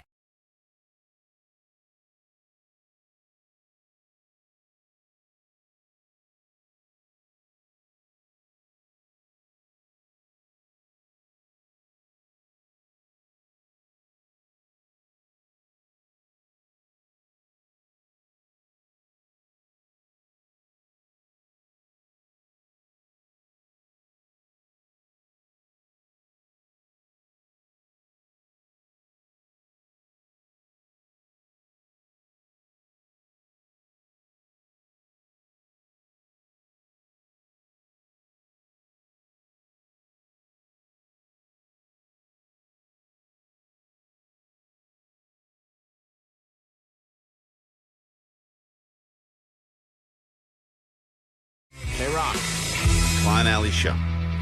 Imagine all the things you can do when you're away, and then imagine all of the other things you can do while you're asleep. You may not remember those things. Some people get out of their beds and drive full-on cars in their sleep. This is the story that is circulating, making the rounds right now. And then we'll get to your stories, and we got some Disneyland tickets up for grabs as well. So if we get you on the air and we enjoy your story, there's a good chance we reward you with 4 tickets to Disneyland. Take a listen. This is the story, and first the celebration. This is the moment a 10-year-old girl was found safe thanks to the help of thermal drone technology. What a story. First of all, I didn't realize thermal drone technology was a thing, and now that I've heard about it, awesome. Very cool. Love it. Think of all the weird stains we can look at through drone footage. It won't be long before Inside Edition is using that technology to figure out if your hotel sheets have jizz on them, because that's what they do, and boy, they take that job seriously. It. Why do you have they move over black lights. We've got thermal drone technology to determine which disgusting hotel you're staying in next. But here we go. This is the good story. Peyton Saint-Nan went missing at 10 p.m. Saturday night. Officials say she went sleepwalking into the woods near her home. The neighbors had already been looking for her for about an hour. I mean, that is... You think your kid's been kidnapped? Of course. Think everything. The last thing you think is they just went sleepwalking into the woods. Other than some mosquito bites, she was perfect. It's truly a miracle that she was unharmed. It's really scary, too, because if you look at the footage, you just see this child sleeping in fetal position, laying in the woods, which if you're a parent, you're like, oh, my God, they found her. Is she even alive? And then they just kind of nudge her, and she wakes up and just gets up, and she's like, la, la, la. Kind of like Demon Child. Looked like she was having the best sleep ever. Yeah. I would hate to wake her up. Like maybe her folks are fighting or something. She's like, F this noise, I'm going to go take a nap. Yeah. Didn't your kid have weird sleep terrors where she was trying to kill you? Not trying to kill. Well, yes, actually. I can see that. Yeah. But I think that she was awake when that happened. I think she would You're a stupid man. She would just wake up in the middle of the night and start screaming, and I would go in there and be like, hey, everything's cool. She's like, wah! And she'd attack my face. And I was like, what is going on here? Like, oh, she doesn't know what she's doing. Ambien's a hell of a drug, isn't it? Oh, man. So anyway, I think because, listen, I do believe because of we've talked about this before, but the industry of sleep gummies and all of the... Everyone is taking something to sleep. And as a result, I think it's having weird effects on people that are now they're going to sleep, but then they're somehow waking up and doing weird stuff. And you always hear these stories. Sometimes people check out their own surveillance footage of their own house, like, oh, my God. And it's so creepy when you see somebody who looks awake, but they're not. Samantha, what did you do while sleeping? That is the question. Go ahead. Samantha. Well, I do. Are you asleep right now? I called a crappy morning show. Go ahead, Samantha. I do take Ambien for sleep. I have since my son was born. I wouldn't be able to sleep without it. One night I took it, and I guess I got up, drove to Jack in the Box. Yeah. And my husband noticed I wasn't in bed, and he tracked my phone and found out I was at Jack in the Box. Whoa. And so, yes, I was in the drive-thru. I was ordering. He pulls up and tells me, come with me. And I don't remember any of this, but I guess I told him I wouldn't leave without a Jumbo Jack. So he had to wait for me to order. You're right. You're not wrong. He let you order while you were sleeping. And then I left my car at Jack in the Box. We came home, and ever since then, he puts a baby gate at the top and the bottom of the stairs. No. So I won't leave, yes. It's kind of sad when the baby gate is being It's for you. It's being used for you. And it's so easy to step over it. Yeah. But it's at the top. But it's at the top of our stairs, so I'll fall down the stairs if I... Well, what happened to the Jumbo Jack? Did you get it home with you? I ate it, yeah. He says I ate it. Okay, good. Dude, good. I'm amazed that people can drive. Like, you think about autopilot when you're actually awake while driving, but you're in autopilot and you're not really thinking about turning. I guess that's what your brain is doing. You're just able to function and able to make turns and drive safely while you're totally asleep. I'm blown away by these people that are able to accomplish things while sleeping. Ariana, you're on KROQ. Good morning. What happened? So I don't think mine is accomplishment, but I have slept walk into the kitchen, opened the drawer where the veggies go, peed in it, and ate a raw egg. You Wait, sure? whoa. Are you sure you were sleeping during this, or you just was that your excuse the next day? No, I was sleeping. But it's so weird because I could kind of like vividly remember it the next day, but as I'm doing it, like I just feel like it feels like I'm dreaming on the toilet. And are you on any sort of like an Ambien or a sleep aid, or was this just all natural? No. Just natural. You ate a raw egg, like bit into the shell and everything. Yeah.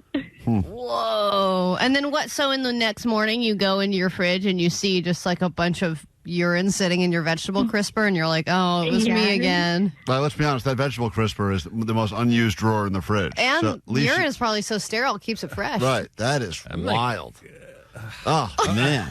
How did she get in there? Like, what kind of angle? It's so... I know. That's what the hell? I think she pulled it out and sat on it. I actually could see this. I actually think this is kind of a good idea. Yeah, that's the weird. That's the least weird part of the story. It's like a weird bedpan. All right, let's say hi to. Man, I can't believe all these things people have done while sleeping. It's really crazy. Jerry, you're on KROQ. Good morning. Welcome to Klein Alley Show. What's up? Hey, good morning, Sweet Dibs. Sweet Dibs. What did you do while sleeping? Kind of similar situation where I woke up just in the kitchen and realized I was just grubbing leftover pizza, wings, ranch, and just woke up just covered in like barbecue sauce from the wings. I mean, good way to wake up. Well, you can't hear it in your voice or anything. Yeah, don't sound like a guy that would do all those things. You know, it's interesting because the woman we just talked to ate a raw egg. She didn't have any concept of putting together a meal of any sort. I bet she ate the shell too. But this guy actually he was sleeping, but he still had the wherewithal to be like, I need ranch to dip. Yes. Like it is kind of. I wonder if he heated it up or if he just like ate it out of the fridge, you know? Like you prepare it? Jerry, was that a cold grub of the wings, or was there a preparation? Cold. Yeah, just cold, straight out of the fridge, dip it in the ranch, whole 9 yards. Let's say hi to Lily on KROQ. Good morning, Lily. What did you do while sleeping? That is the question. After a girl was discovered in the woods, she left her house, left her bed, walked in the woods, fell asleep, was discovered by thermal drones. Happy ending to that story. These stories, the ending's not nearly as happy. The woman just urinated in her vegetable crisper. I can only imagine what you've done. Hi. Hi, Sweet Dibs. Sweet Dibs. Hey, so I actually went to Electric Daisy Carnival, EDC, and I actually fell asleep at the event. I was so tired from partying all night that I was like, you know what, I really need to take a nap, and just kind of took a nap at the middle of the carnival. See, that's an interesting one because that's reverse, where you're somewhere where you shouldn't be sleeping, but you end up falling asleep. And then you're there, and everyone just assumes you're all probably drugged up, so you're sitting there. But I think some of that music, it seems like it's supposed to pep you up, but it's like that steady beat could probably be a little bit of, like, it probably relaxes some people.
Johnny Doesn't Know, KROQ, Klein Alley Show.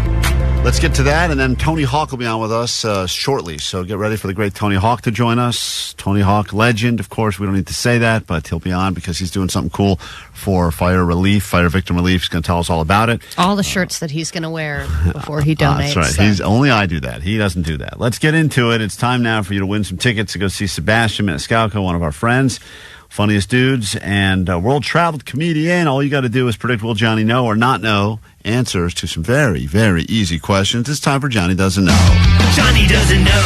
And I was like, okay. Oh, Johnny doesn't know. I didn't know Vegas was like in Nevada for like a while. Johnny doesn't know. Johnny doesn't know. Gelato sounds like Jello. Johnny doesn't know. It like goes wiggles. What's up, Johnny? How goes it? What's poppin', baby? All right, let's get into it. You know, you have lately, I don't know if you're getting like a word of the day calendar or some sort of or New Year's resolution. You want to try to use more phrases or fancy words, but we've been having a lot of meetings. Fancy words. And he says, Allie, I don't know a good example of what he does, but like he uses these phrases that he has no. Well, earlier this week he had said, I smoked weed, but it must have been a placebo because I got really high. Right. And we were like, what? No, I said the munchies were a placebo. I said that wasn't real.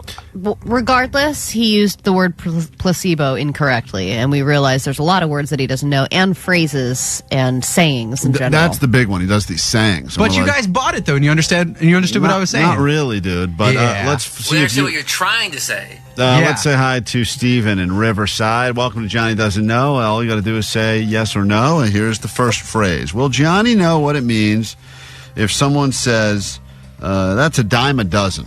That's a dime a dozen. Will Johnny know what that means? Yes or no, Steven? He should know, but he's probably not going to know. All right, Steven says you're probably not going to know, but you should know. If someone uses that phrase, it's a dime a dozen, what are they actually saying, Johnny? Like, it's a rarity. You just pulled a rare, like, Charizard foil out of, like, a regular pack of Pokemon cards. It's a rarity. It's rare. Dime a dozen. So it's funny because it's literally the polar opposite of what it is. Exactly the opposite of what it is. Are you kidding me? But this is what Johnny does. Like in his brain, he somehow goes, I think that means rare. Dime a dozen means... common. It's common then. It's like, hey, you're a dime a dozen. That's the opposite of rare. Yeah, but duh. Steven, good job. Steven said you wouldn't know, and you didn't know. So a dime a dozen just I thought I really cooked with that Charizard example, too. I was like, they're definitely going to understand that. Yeah, it's not about your example. These guys know Charizard. Yeah, they know Pokemon. I know. So had a Matt in Moreno Valley. Welcome to Johnny Doesn't Know Expressions. What's up, Matt? Here we go. Johnny, if something, someone says that they're barking up the wrong tree, what does that mean? Barking up the wrong tree. Will Johnny know this, yes or no? Nah, dumb-dumb don't know. Dumb-dumb don't know. I like that. That's a good expression. I like that one. Dum-dum don't know. No. Dum-dum don't know. We have to change the name of the game to Dum-Dum Don't Know. Johnny, do you know what it means if someone says, you're barking up the wrong tree? What are they really saying? You're barking up the wrong tree. You're messing with the wrong guy. Dum-dum. That's not You're messing with the wrong guy. It's like, hey, don't go like messing around with them. Like you're barking up the wrong tree, guy. Like, F off. Leave me alone. No. That's not right. False. What would you say? What would you say? Have you heard that expression before? My coach used to say it to us. And you thought he said you're effing with the wrong guy? Yeah, like don't go. You're barking up the wrong tree, dude. Like leave me alone.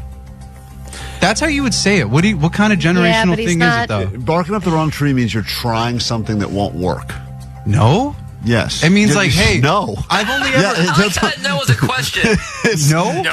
Johnny, that's literally what it means. But the only excuses I've ever heard, like somebody say it, like in a conversation, were like, "Hey, don't go messing with Alex. Like you're barking up the wrong tree, bro. Like don't do that." That's no, the it's only like way I've somebody. heard it. It's like, say if I was broke and you were asking me for money and you kept begging me and begging me and begging me. Yeah, I would be like, Johnny, you're barking up the wrong tree. There's no point in you asking me because I don't have any money to give you. I think there's two ways to say this. There's not. No. There's just one of those bilingual things. It's not bilingual. You're also not. Everything you're saying is wrong. Everything. Stephanie on KROQ, that person predicted Johnny would not know. Dum Dum wouldn't know. Got it right. Good job, Matt. Here we go. Stephanie, you ready for this? Yes. If someone says it's adding insult to injury, that's adding insult to injury. Will Johnny know what that even means? Because he has used this before. I don't know if he's used it correctly or not. Will Johnny know? Yes or no? I got faith in you, Johnny. I think he's going to know. The baddie's always got faith in you. Johnny, she thinks you will know.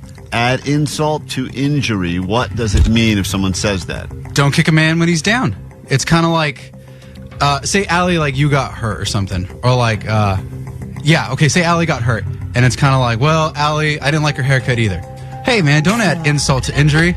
She's already down. It's a great. Thank you for bringing that up. As an example. Okay, let's say Jake. Way. All right, sorry. Do a Jake one. Do a Jake example. We say like Jake, like, hey, Jake's about to get fired. But also, Allie has a bad haircut. Johnny, I'm going to say that counts as correct. That good is job. correct. That is good job. Yeah. Stephanie, you predicted correctly as well. Everyone's gotten theirs right. Time for one more.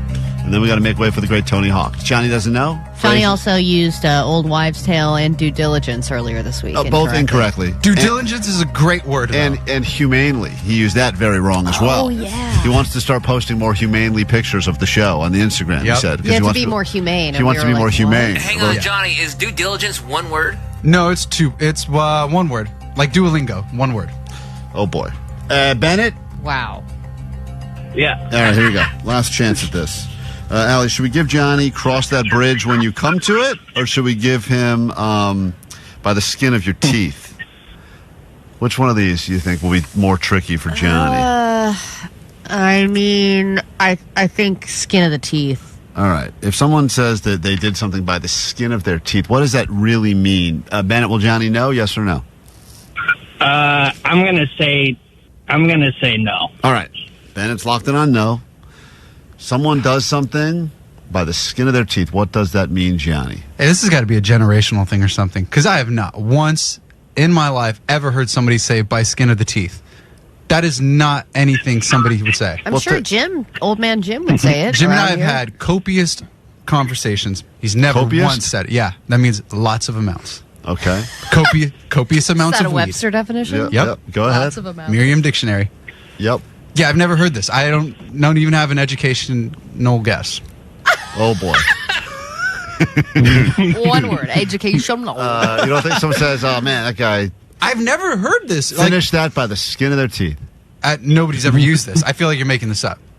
Just out of curiosity, Bennett, have you heard this expression before? He's in the line, say yeah. Yeah. See? I think everyone knows. No, they don't. Ask Jake to. Well, no, Jake actually. Everyone knows. Okay, look. Skin of the teeth. You hanging on by a thread. Barely, maybe you understand what's going on. Mm-hmm. Skin of the teeth. Yes, that's. I mean, it's kind of. It's not right, but it's context clues. Context clues. Yeah, just barely. Like there's 1 minute, 3 seconds left before you defuse the bomb. By the skin of their teeth, they defuse the bomb. So what's the word? What's the definition? I just said it. I just gave it to you. 3 seconds? No. It just means just barely. Just barely. You just barely did. Give me a name. Steven, Matt, Stephanie, Bennett. They all predicted correctly. Matt, at random, congratulations. You're going to see Sebastian Maniscalco at Yamava. Hold on, all right? I'm feeling spicy. All right, spicy. Let's give you this one from Sum 41, and then the great Tony Hawk will be on our airwaves in 2 minutes.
Mile High Club. Then Monday morning, we'll give that trip away and announce the next destination. Where will you go to and which band will you see next? It's all part of KROQ's Mile High Club. Details, KROQ.com and on the socials. Allie, when you hear this song right here, who is the first person you think of? That would be Mr. Tony Hawk. Mr. Tony Hawk. Legend of the skateboard, the video game. So many things to love about Tony Hawk, and now he's single-handedly trying to save Los Angeles, or at least help victims of the wildfires, and joining us on KROQ.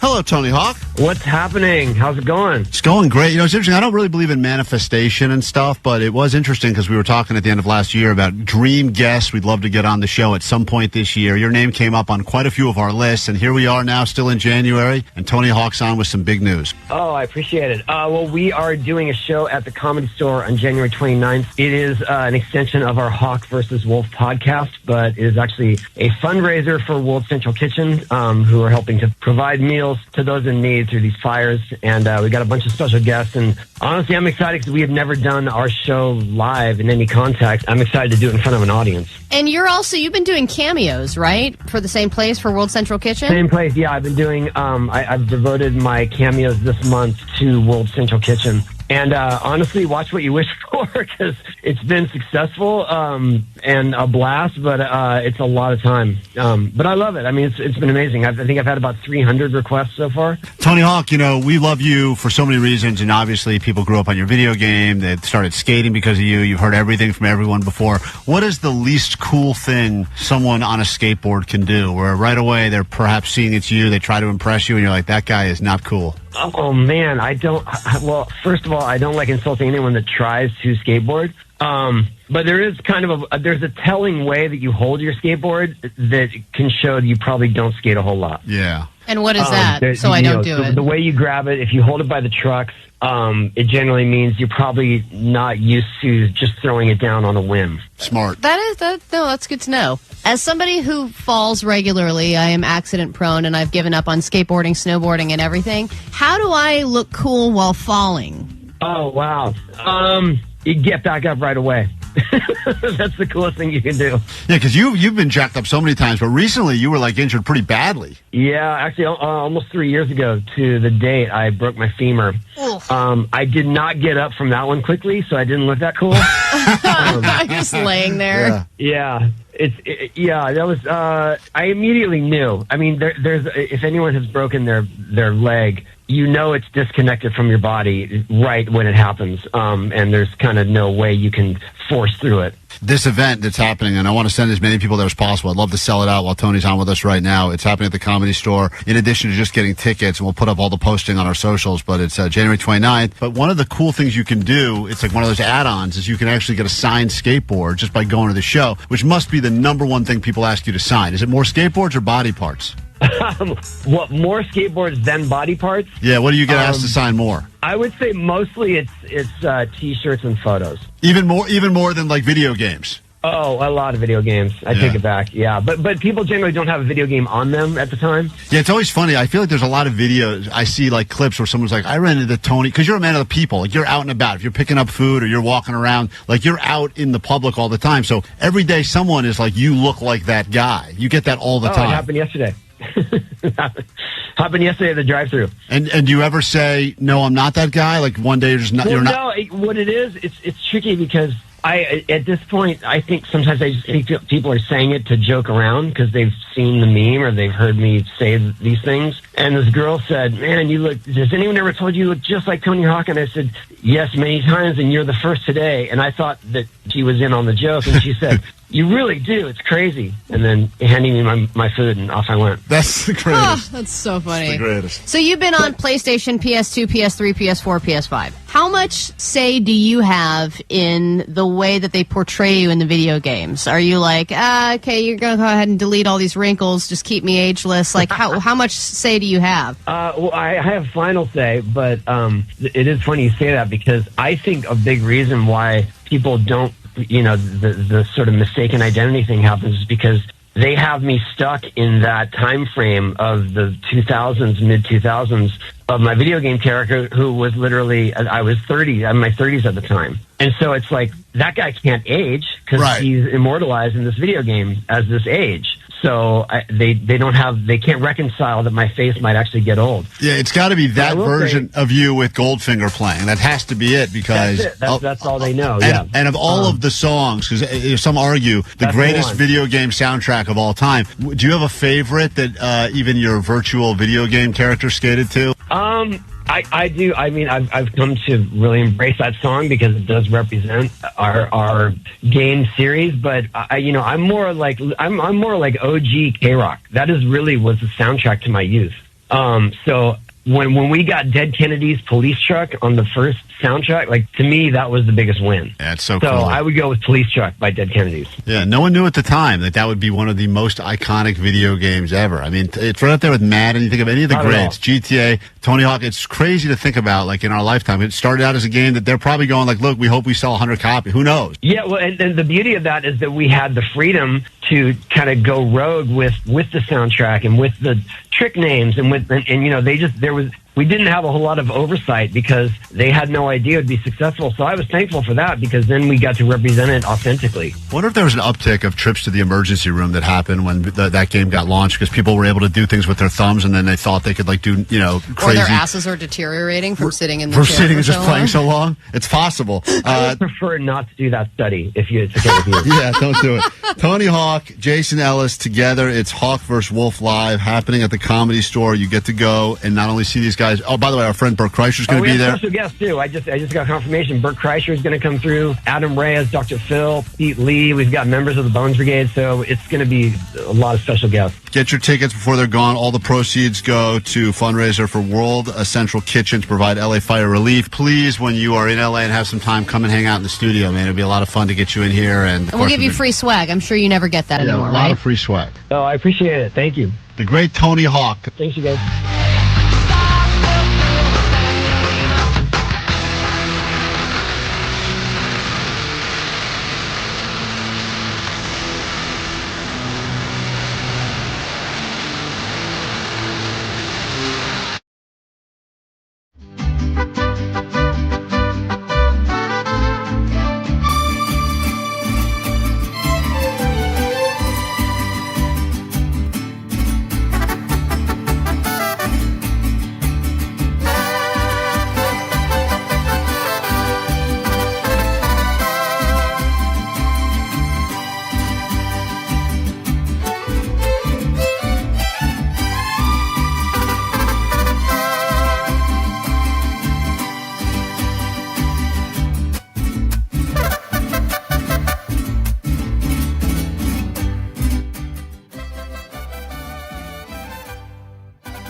How would you like to live forever?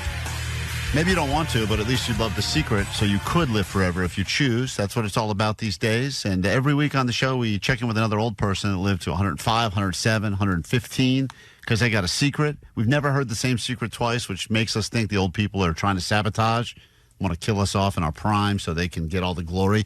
Here's a tease, Allie, because we're going to get to a brand new Old People Secrets in a moment, but this is the woman that will be delivering the secret. Not if I give out my birthday to people. Oh, my Lord. So get ready, because it's not always easy. We need translation. If you're listening, listen closely. Turn the volume up. And let's go ahead and figure out how we can live together forever with this brand new Old People Secrets. From chicken brain to drinking rain, not getting laid, they call me the barmaid. They call me the barmaid. That's right. Let's live forever with sweet dibbits. Sweet dibbits. Time for some old people secrets. Johnny Cash, thanks for the song. Get to it. Let's meet the woman, then we'll go ahead and guess the secret. You're more than welcome to play along. Most of us look forward to retirement, spending our golden years traveling or just hanging with the grandkids. But one Memphis great-grandmother is getting ready to celebrate her 100th birthday and still taking appointments. Oh, no. That's Is that her her hips. body? That's her hips, yeah. It's moving around. Oil her up, man. That's her crossing her legs. We got to oil her down. She, listen to this. She's 100. She's frozen in a garden. I work because this is what I've enjoyed doing all my life. Now, this is one of those sad stories. It's Heart supposed to be surgery. That's right. I'm still doing it. It's supposed to be inspirational, but it really seems sad. She's 100. She's about to turn 100, and she's still working every day. From a little girl, I always loved messing with my sister's hair. They had beautiful hair. Oh, my God. And I always enjoyed doing this.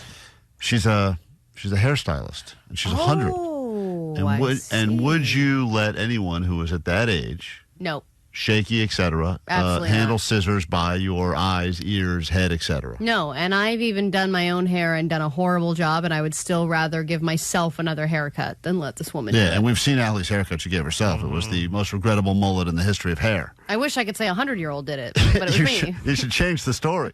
Just and that way everyone will make fun of you, and then you go, you know what? I supported this woman. Callie Terrell loves making women look and feel good. Hey, look, we with can all the same hairstyle. That's what I think when someone's like a really old hairstylist, they have like 5 things that they can do and they just never change. You're getting a gray afro. You're getting a gray afro. My grandma had the biggest gray afro. And every time she would go and say, I got my hair done again, I'm like, Grandma, it's a gray afro. Yeah, exactly. It's just a big puffy gray thing. It's the Golden Girls haircut. Right. It feel good. Oh, when I do it again, maybe pay more. So this is going to be tough to figure out the secret because, as always, the old people are kind of hard to figure out. But I think that's part of the magic of the old people's secret is that you feel like you're deciphering a code. Yeah, I know. It's like the Da Vinci Code for old people. Here's just a little bit more about her, and then we'll lock in on what we believe her secret is. Mrs. Terrell now only works to keep busy and to satisfy a few longtime customers like her daughter, Inez. She's 99 years old and anxiously awaiting her 100th birthday in November. That's so tough for her daughter. To say I don't want to get my hair cut anymore with you, Mom. I know. It's just like, my mom's been cutting my hair for 60 years or whatever. She probably goes to another place right after to get it fixed. Right. And if I give out my birthday to people, you have to pay for it. 100. How about that? I don't know what that was. I think it's a joke, but that's another thing that I love when they do these interviews. If they try and make them sound funny because it makes them sound like they're sharp. That's how she charges for a haircut. Oh, is that what she was trying to say? I thought she was whoring herself out. Well, I didn't understand. Yeah, what was she saying? You got to pay for it. Pay for 100, 100. So everything's 100 now? How about that? Her zeal for life is amazing. By the way, imagine 45 minutes of that while you're getting your haircut. Jesus. I have to give him a big Her zeal for life is... Can you cut my ears off while you're at it? Amazing, and so is her work ethic. She rents space in a salon now, but once had her own thriving business. Now, this is the saddest part of the story, I want to warn you. There is no salon. She hasn't left her room in 6 years. This whole thing is a figment of her imagination. Wow, it's an M. Night Shyamalan movie. Everyone's playing along. Hi, come on in. That'll be $39.50. It's really a sad story, yeah. And then they hand her a couple buttons, and she goes, thank you for my tip. Oh. She's outlived almost all of her customers. Oh. God. This is sad. Because she got shaky with the scissors. Yeah. They all died of stabbing wounds in their necks. People my age that I used to buddy with, I don't have a single one. I was in a bridge club. I'm the only one in the club that's living. So you got to start looking at her. How do you play bridge? You're just one person. it's a bridge to the afterlife. That's the Rainbow Bridge. That's right. All right, so here we go. It's time for the secret now. We've learned a little bit about her, Allie. Here's what they say. All right. Work is part of her secret to longevity. Just part of it, though. What is the rest of the secret? Okay, you want to live forever? You got to think like the elderly. They know the secret. What is it? I think she wants good conversation. I bet she chats it up with all of her clients, or used to, and that's what makes her feel young and cool and happy. All right. Good conversation. Mm-hmm. Omar, what's her secret?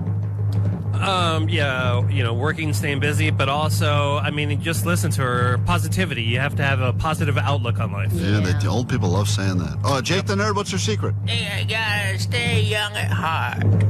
Okay, thank you, Jake. He waits all week to do his old person impression. It's good impressions. I think he set the same. Pull the clips of him doing just his old people. Oh my God! It's always back to back secrets. It's always the same. Good family. He puts no thought into his actual guess. He just puts his thought into the impression. I think sometimes he just grumbles. Yeah. And we're like, okay. This is what she said. I'm not used to just being up in the house. See, I work so long. I've just been around people. So I enjoy being with people and doing something exciting. See? There you go. Being around people. Sound just like her. Yeah, you almost nailed it. You kind of did. All right, that's it. We'll take a quick break. Now you can live forever. Just be around people, and you'll live until you're very old. Except it sounds like all the people she was around are dead now, which is a weird thing. Every group she was a part of. I know. My clients, my bridge club, they're all dead. So exactly. Netflix, she's the only one left. Looking at this woman, I think she could have a suspicious past.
Alley Show. More lift tickets coming up, and we're about an hour away from getting you on that standby boarding list to go see Sublime in Boston, part of KROQ's Mile High Club. Allie's birthday was yesterday, but the celebrations continue with the messages still pouring through. Yo, Allie, just wanted to say happy birthday, Cheap Ass. That's a beautiful. Wow, thank you so much. You know, my wife called me a cheap ass in her tribute post to me as well. I saw that. That was a lot of word salad she threw out there, huh? Man, she really loves you, or at least she's doing that mental Yoda stuff on you. No, she really does love me. It's a beautiful Klein. message. She said she was very stressed because she wanted to make sure that it was worded perfectly and posted perfectly, and then she wanted to watch me read it and then give her feedback on it. Don't we? She watched you read it? Don't we make fun of the people that feel the need to write those soliloquies to their significant others, or no? Do we not do that? I forgot. Yeah, we do.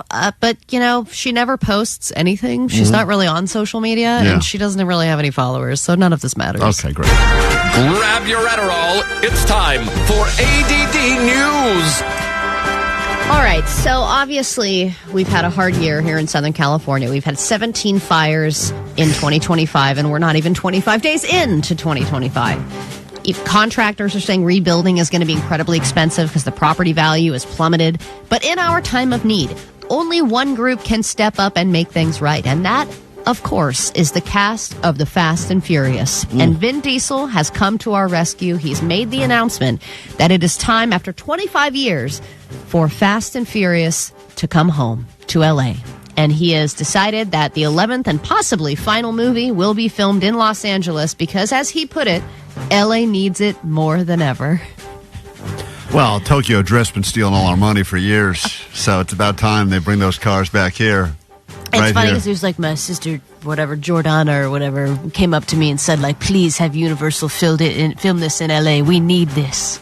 And then he did it. But yeah, because we're family. Yeah, we're family. It's interesting how everyone's doing their part to step up. Just talked to Tony Hawk about this event he's putting out at the Comedy Store, and then the response from Vin Diesel is, let's shoot the next Fast and Furious. He's going to be great. He's going to make millions. But there are other people who believe that Vin Diesel is the answer to our prayers. Our friends, the Party Bros, Chad and JT, they just did another city council meeting, and this was their solution. What up, council? My name is Chad Kroger. We all witnessed the destructive fires that tore through our beloved city last week. Massive props to the firefighters out there working hard to keep us safe. Next round of brewskis at Sharky's. It's on us. As we prepare to rebuild, we must remember the importance of citywide unification.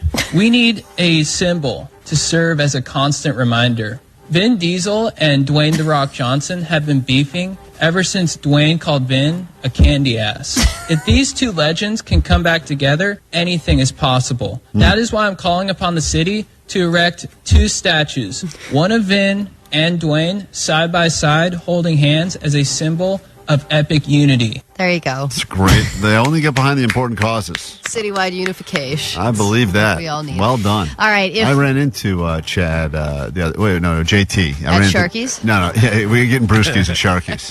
I ran into like 2 days ago. It's funny. Those guys are great. I know they're great. What's funny about it? The fact that you see him out and about actually being a real person, not like that character. Okay, you're like, I think that's JT running errands. You don't expect to see that. He's doing a Target run and done. So even if things are bad in your life, for $2, you can buy a lottery ticket. It's $2. It's a fair price for a shred of hope, even though you lose every time. But now you'll have to rethink all that because the price of a Mega Millions ticket is going from $2 to $5, and the price goes up in April. And even though Mega and Powerball have had some of their biggest record jackpots in the last couple of years, they want to make it bigger. So they said the starting jackpots are going to be higher, and they're going to grow faster, and there's going to be like a multiplier on every play, so it increases every non-jackpot win by double, triple, 4 times, 5 times, etc.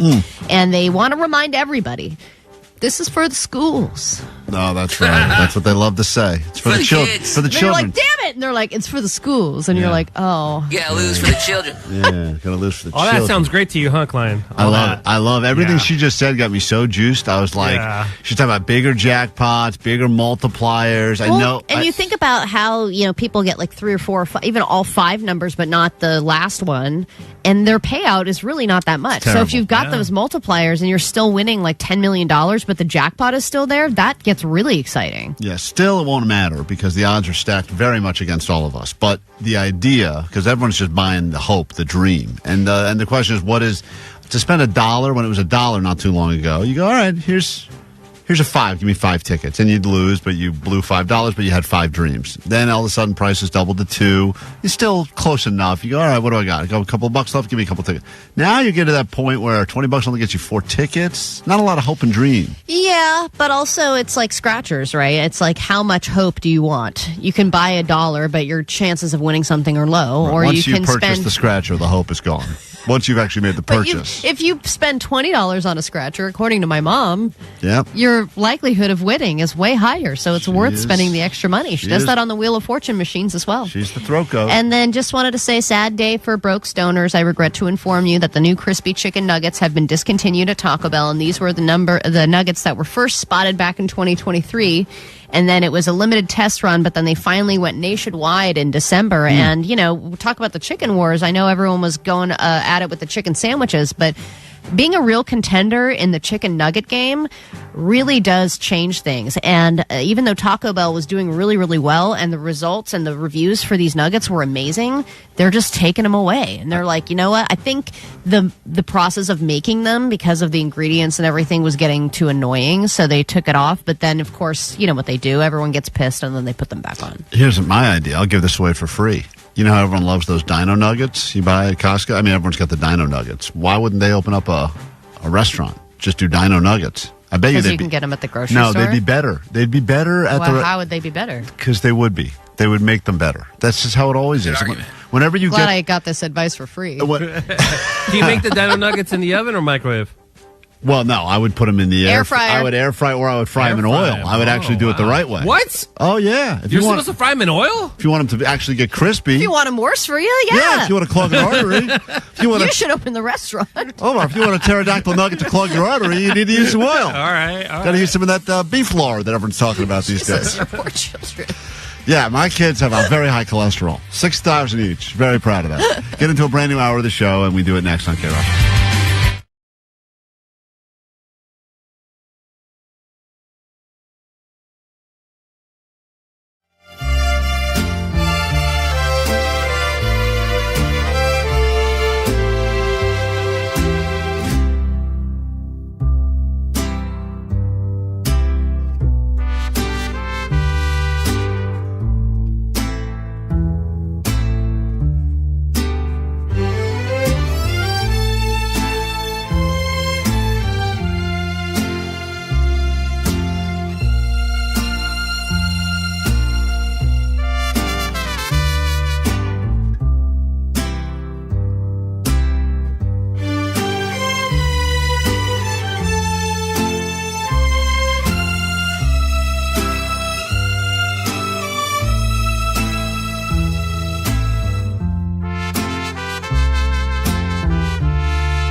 Show. 106.7 KROQ FM in HD Pasadena, Los Angeles, Orange County. This is the world famous KROQ. Oh, yeah. Welcome to your weekend. Thank God it's Friday! We are Klein Alley Show. Pleasure to meet you. Thanks for checking us out, be it on KROQ or streaming, podcast, or watching us on YouTube as we stream live. So many cameras in here. We got the toilet cam. We got the upskirt cam, Allie's. These are just Allie's personal cams, by the way. Then we've got forehead cam, the 5-head cam, Cankle cam. Thank you so much. So many cams. We'll be adding more cams every day. Every camera adds 10 pounds, so you figure out what we weigh right now. Broad shoulder cam. We got a lot of them. If you want to check that out, go to YouTube right now. KROQ, streaming live as we speak. Thanks for the interaction. Phones and text line have been very active this morning. 800-520-1067. Perhaps you're just using us because you want things. Well, we got things for you. Going to kick off this hour by giving you some lift tickets. If you're no lame-o and have an excuse on the ready, we would love you to join us a week from today at Snow Summit, Klein Alley Show Ditch Day. We will come with tons of prizes, potentially a good time, drinks, etc. And now is a good chance to call us at 800-520-1067 so we get your ass in. This hour on the show, this is the hour Jake the Nerd tries to prove that all of his dry January training is paying off. We will be doing the non-alcoholic blind taste test. He's got real beer and then near beer. Is that what they call it now? Near beer? I heard Jake use that expression at one point. Is near beer the new loser term, or what is it? I don't know. Come on, you're a loser. You should know loser news. Yeah, you know that. Is it? Oh, yeah, loser news with Jake the Nerd. All right, yeah, near beer. Is it queer beer? What are they calling it, Jake? I know you used a name for it. I do whatever, man. I think he called queer it... beer is wine. Oh, is that what that is? Pinkies out. Anyway, we'll get to the blind taste test. We've got a couple of non-alcoholic beers. What a waste of money. And then some ones that have... And calories. Really, unbelievable. I still drink it. But Jake claims he'll be able to blindly be able to tell the difference between the ones with no alcohol and the ones with alcohol. Yeah, and there was a lot of discussion yesterday about if we should get all of the same type of beer, should just be all straight Pilsners or lagers, or if it should be a mix. It's a mix. Because he says he's profound enough with his palate that he can actually taste the alcohol. Yeah. And meanwhile, all these big beer companies, as they know, everyone's sober curious these days and doing dry January. They're spending all this time and effort to try to make their non-alcoholic products taste as much like the alcoholic products as possible. Yeah, and like I've said, I've drank multiple beers from Athletic Brewing, which is a delicious beer, and I had no idea it had no alcohol. So we will get to that. Let me say hi to Monet on KROQ. Good morning, Monet. Well, good morning, Klein. How you doing? Doing fine. You're caller 20. There's the good news. Woohoo! So, a week from today, come up with an excuse, and we'll see you at Snow Summit for skiing, snowboarding, day drinking, etc. All right? All right. Sounds awesome. Thank you. Of course. Hold on one second. It could be a lame-o. Let's go ahead and do a background check. More loser news. You're on.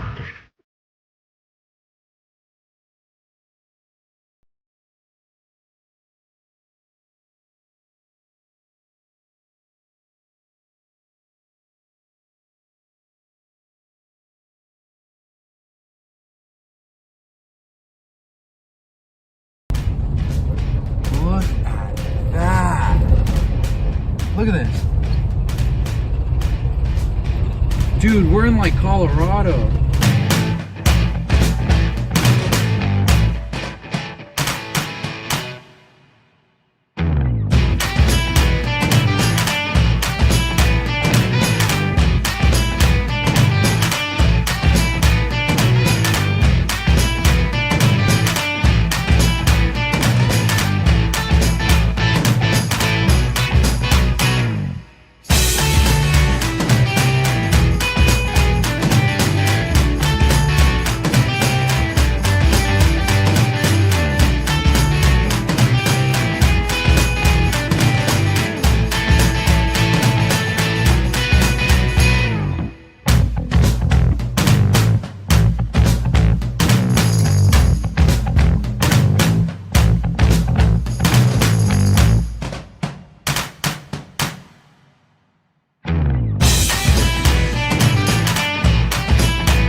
K-Rock, we are Klein Alley's show. Allie had a birthday yesterday, and a lot of people asking, did your wife do anything to surprise you? That was the big question. Was there some sort of a surprise? Did you get your birthday puddings? I did not get birthday puddings, but I did get a nice, sexy 5:30 dinner reservation. Oh. At a place that I've never been to. Is that a euphemism? No, it was just a 5:30 dinner reservation. You know, Allie, I am Mr. 5:30. I don't like that you're trying to steal my... You're right, Klein. Trying to steal my thunder. Mr. 5:30. 5:30. So we show up, and I really was mad at you guys when we sat down because I had so much dessert and so much crap all day long, from the cake pops and then the cake that Maggie brought in and all this stuff that I didn't even take advantage of the free dessert that I was offered. Oh, they did offer you a free dessert. And it was a Mexican place, so they did a churro. It was like a churro thing. Wow. And I couldn't do it. But at the end, the server walked by and she was like, "Oh, I'm so annoyed." And I was like, "Oh, what's going on?" And she was like, this couple that was sitting next to us, they were on a date. And it wasn't a first date. It was like a second or third date. And it seemed to be going well. And then when the bill came, they started arguing over who should pay. And the server was in a weird place. You have to make the decision of whose card are you going to take, right? People are handing the card to you. Servers must hate that. I see that happen a lot. People go, "Take mine." "No, come on. I asked first to take mine." The server's in a weird spot. Yeah, and then who do you put preference on? And Is it the usually- oldest person at the table? Is it the guy man on the first date? Yeah. So she said that the guy was being more aggressive about paying, and she was thinking, hey, maybe the first date she paid or something, so I'm going to let him pay. She runs his card, and he leaves her on the entire bill a $2 tip. Oh. And she's like, man, I should have gone with the girl. Why didn't I pick the girl? Because that would have been the better tip, I'm sure. She's sexist then. She probably thought the guy, she probably assumed in her own sexist brain, this guy's he's the earner. He's going to go ahead and put a nice tip down. And she probably picked based on that. You think she picked based on Yeah, of sex course. or based on who's aggressively putting the card in her face? I think she probably thought, I'm going to get a better tip from this guy because he's going to try to maybe flaunt that he's got some, I think guys do use that if they can to try to. Yeah, but if you're going to flaunt it, wouldn't you leave a nice tip? Oh, maybe they didn't see the tip. Did you see them arguing over who was going to pay? I didn't see it happening, no, because I was on my third margarita. Well, that's the other thing is then she tells me about this, and I'm going, well, she's telling me as our bill is coming, it's, by the way, here's your bill. And then we start going, well, we really should give her. And she's like, normally people are just so nice. I never run into this. Yeah, pouring it on. It's normally 20, 25% at least. Damn. And so, we had an $80 bill and we gave her a $25 tip. Yeah, and I was like, now I'm going, man, we're making up for what this guy did. But are we? Yeah, it's funny. Does a guy even exist? Yeah, that couple Well, I probably saw was the never couple even there. there, but I don't know who they were. I didn't notice. She probably told that couple, probably point over your table and goes, I got this loud lesbian over there that's already... loud. Loudy. I got this loudy Mickey lesbian over there. She's already telling me she's going to stiff me on the tip tonight. Anyway, she's probably doing this story table to table. So you think that servers are getting their sob stories ready to try and up the ante? Look, all I know is there was a guy I used to go to get my hair cut, and the entire time I was getting my hair cut, he would just talk to me about all of his financial problems, the entire cut from start to finish. And then at the end, he's like, well, your haircut's $30. And then I was like, but this guy just told me he's like moments away from being and so I'm like, so I would always feel like, wow, man, he just laid it on. Right. And I would always feel obligated to do I was like, I got 5 on top, but that seems right. But the poor guy just said he's not going to eat lunch. I'm going to give him 10. Right. And I would always say, I gave you a little extra here. Hopefully it helps.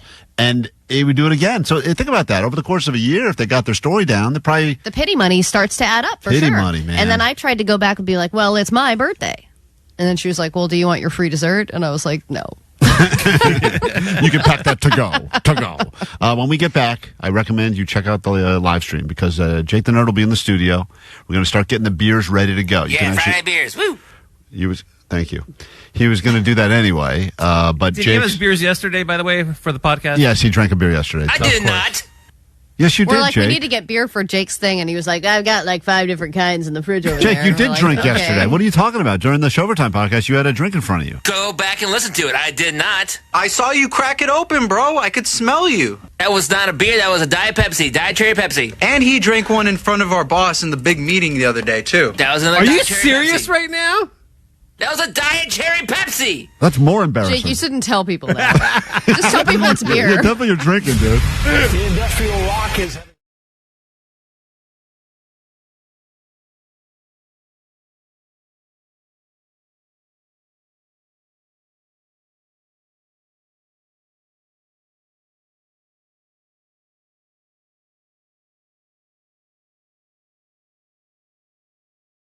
On Sunday, like a big dumb idiot, I decided that I was going to make spaghetti.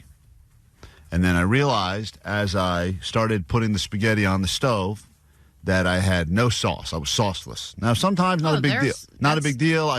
You could whip it together. You could take some, if you have anything floating around, do olive oil, Parmesan. There's ways to survive. But the kids wanted sauce. I wanted sauce. So I thought to myself, I know roughly how long this is going to take to boil on the stove. If I can get in my car, get to the store quickly, I could probably time this perfectly. Oh my God. Where I get in my car, back out, get the sauce. Is your store like 5 minutes away? I can get like a real grocery store would take longer than 5 minutes, but there's one of those like kind of everyone's got that kind of weird like half liquor store, half convenience store. They have tomato sauce there, and it's probably been there for years. Yes, it's like dusty tomato sauce. And It usually just says market. Right. Yeah, exactly. Right. Like everything feels shady about it. Like you don't know. Yeah, totally. The guy working there feels like when you actually go there to buy one of the things, they always look at you like, "What are you doing here?" Like they're used to selling lottery tickets, cigarettes, and booze. And anyone who comes up there with like a quote grocery item, they look at you like, "What the hell are you even doing I here?" think they even look surprised that they have that item. They are shocked. I mean, I walked in. They're like, "Where'd you find this?" I ran in. I'm like, "Yeah, pasta sauce." The guy goes, "I don't know." Like they don't even know. Yeah. But I'm on the clock, so. So what? Hold on. Why wouldn't you pause the cooking process during this? Great question, because it's like 11 minutes to cook pasta. Yeah, it's really not that much, and the risk is not worth it because What's the if risk? you What's the overcook risk? the pasta, it tastes like crap. Yeah. I knew in my head. I did the math. I'm great at math. I said, "All right, I just got to get. If I'm in my car within 1 minute, it's gonna be 2 minutes to get to the liquor store. As long as not a long line of bums there, I can go ahead and make my way to the front." That's the thing, though, is with liquor store, it could be a very quick process, and it could be a long holdup. If there's one person who has questions about their scratchers, you're screwed. I got into my car. Didn't even put my shoes on. That was my other plan. I And love that no shoes was the plan. turned on my car and decided that I need to quickly back out, and I never opened up my garage door. Oh, dude, again? Are you kidding me with this? I backed my car into a closed garage door. Well, that probably messed up the garage door, Oh, too. Allie, I didn't realize this because, once again, this is a newer place we live in. The garage door was one of those doors that has like glass. It has a glass plating on the door. So I backed my car into a glass garage door. Wait, your garage door is glass? It's not glass. I mean, it's aluminum, but it has glass windows? Yes, what Omar's saying. So it has enough glass that whatever I did shattered all the glass. That's what I know I did. Oh, my God. So now I'm sitting there and I realize that I have smashed the garage door so hard that it is completely off the track. I mean, dented like a car drove into it, which is what happened with shattered glass everywhere. And the liquor store might upcharge you a lot more for the pasta sauce, but not as badly as the garage door people will upcharge you for whatever. In my repairs. head, I'm going, I can't believe I'm going to pay $5 for a jar of pasta sauce. I get $3 a wrap. Exactly. And then I realized as I hit this garage door, well, that's going to be $5,000 that I just. So now I can't get my car out of the garage. Car is stuck in the garage door. The garage door cannot open up or down now. It's just middle of the way. Now you got to run. So, and I've got barefoot, and there's shattered glass everywhere. It's like that scene in Die Hard. Whoa. Shattered glass all over the place. And in my head, I'm just going, this is going to be so expensive. And the whole reason I started making that stupid goddamn spaghetti is because I said, I don't really feel like ordering food tonight. I don't really feel like spending money. I've got enough stuff here to make a dish. This will be a great way to not spend money. That's the reason I'm so mad about this. God. So I hate that when a move that you made to save money ends up costing you so much money. Oh my God. So was your wife home during this? She was out with the kid. They were at a birthday party, and I said, "Don't worry, I'll make dinner. So when you guys get home, dinner's ready." Wait a minute. You were alone? Yes. So you were going to leave your house with an open flame and pasta sauce boiling? Yeah, and a dog. So there's literally no reason to rush. You could have taken all the time in the world. The reason to rush is because she had said to me an hour before, "We're going to leave in an hour. I hope dinner's ready when we get back." And then she called me a half an hour before and said, "Hey, we're going to Klein might get punished. And then she called and said, "All right, we're going to leave it." How afraid are you of your wife, man? Terrified. No. I need to get the sauce. She loves sauce. And then she said, "We're going to leave in 10 minutes. She goes, "Is dinner ready?" I go, "Oh, it's almost ready." And that's when I started the process of trying to make it. God. So it was a big... So how do you explain this to her? Does she still not know? I said, "I think a bird flew into the garage." 17,000 birds all at once. And then bird strike. No, I said, there was an incident. I'm going to take care of it. And, of course, you go to Yelp and you type in emergency garage door. There's always someone that can be there in 5 minutes. Oh, yeah. This just happened to us. They there love were showing 3 up. guys there who were right away, and I want to fix it right now. I don't know if they all There's live on... a weekend upcharge, too, by the way. It's I just dealt with it last year. Dude, on Sunday, they almost double it. Yeah. They couldn't be happier because a lot of times your car is stuck in there. They know they have you by the balls. Yeah. This guy said, "Oh, yeah, of course. Yeah, happy to help. What do you need?" What kind of... I don't know. I don't know. Vanessa fixed your garage door? It was Vanessa. And it was incredible. And so the guy shows up, and he's got crowbars. And, of course, the best is when they judge you. And they go, "Oh, I see what you did here. You drove into it." Big dum-dum. I go, "Yeah, that's right. You got it." And are you still barefoot? How's the pasta doing at this point? Pasta's still cooking, not al dente anymore.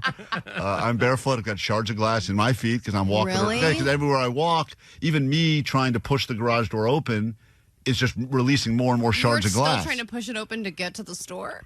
No, I was trying to push it open so I could get my car out. Okay. I was just trying, but it was like so close. I have pictures. I'll show you some of these pictures, but it was... anyway, I just got the estimate yesterday. So what's the estimate? My spaghetti dinner, which was originally going to cost me no money plus a $4 or $5 jar of pasta sauce, is now looking to cost me $3,700. Oh my God! Oh my God, dude! Can't you just blame the landlord? No. Right, Omar? Yeah. No. I'm looking. There's probably footage too. There's probably video evidence of this. Don't you have renter's insurance? I do have renter's insurance. But it doesn't cover idiocy. No, they asked me a very important question, and that was, is my garage attached to the house or is it a detached? And I said, does that really matter? And they said, it matters because if it's one of those things, it's covered, and if it's not, it's not covered. It's like red and wire, I blue said, wire. Please say detached is covered. And they said, that's the one that's not. And I go, I'm not attached. I said, is it too late to say attached? And they said, well, we'll have someone come out and see what it's. So now I got to figure out a way to attach it somehow to my house. That's my big plan.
K-Rock, Klein Alley Show, and perhaps you are still successful in your quest to conquer dry January. If that's the case and you've been able to do it with all the stresses we've been dealing with in Southern California, good on you, because many others have quit by now, and they've said, close enough. February's almost here.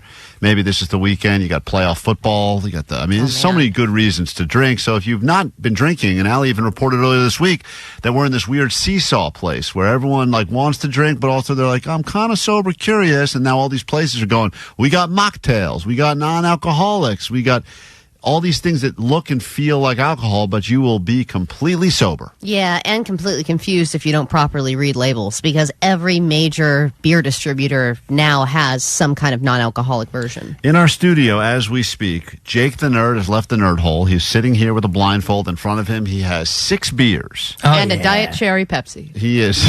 Don't forget about my Cherry Pepsi. That's a palate cleanser. He is loving life right now, and he's excited because he'd probably be drinking with this many beers in front of him even normally, but we decided to turn it into a segment. If you'd like to watch as it unfolds, you'll actually be able to see what he's drinking while he's drinking it, if it's non-alcoholic or not, because he's blindfolded. The beers are not, and that's happening right now on the YouTube. You can go ahead and find K-Rock, watch the live stream, and you can see what happens. Now, up for grabs, this is a huge prize, because Jake is hoping to once again be able to freeload a ride with me up to our ditch day, which means I'll be stuck in the car with Jake for minimum 2 hours. Well, maybe round trip could be as much as 4 hours Hopefully with there's Jake. traffic, but and it'll be 3. Good entertainment for you, though. And he has a lot of conversations. He's working on a lot of material. I mean, I listened to some of the audio from last year. It was just ungodly. Yeah, it's a good open mic. Just think about the 10 seconds we have to endure of Jake's journal every week, and Jesus. then multiply that by a lot. That will be your experience. If Jake is able to pick the non-alcoholic beer out of the bunch, he will get a ride with me up to Snow Summit. If he's unable to pick, he's going to have to find another means of transportation,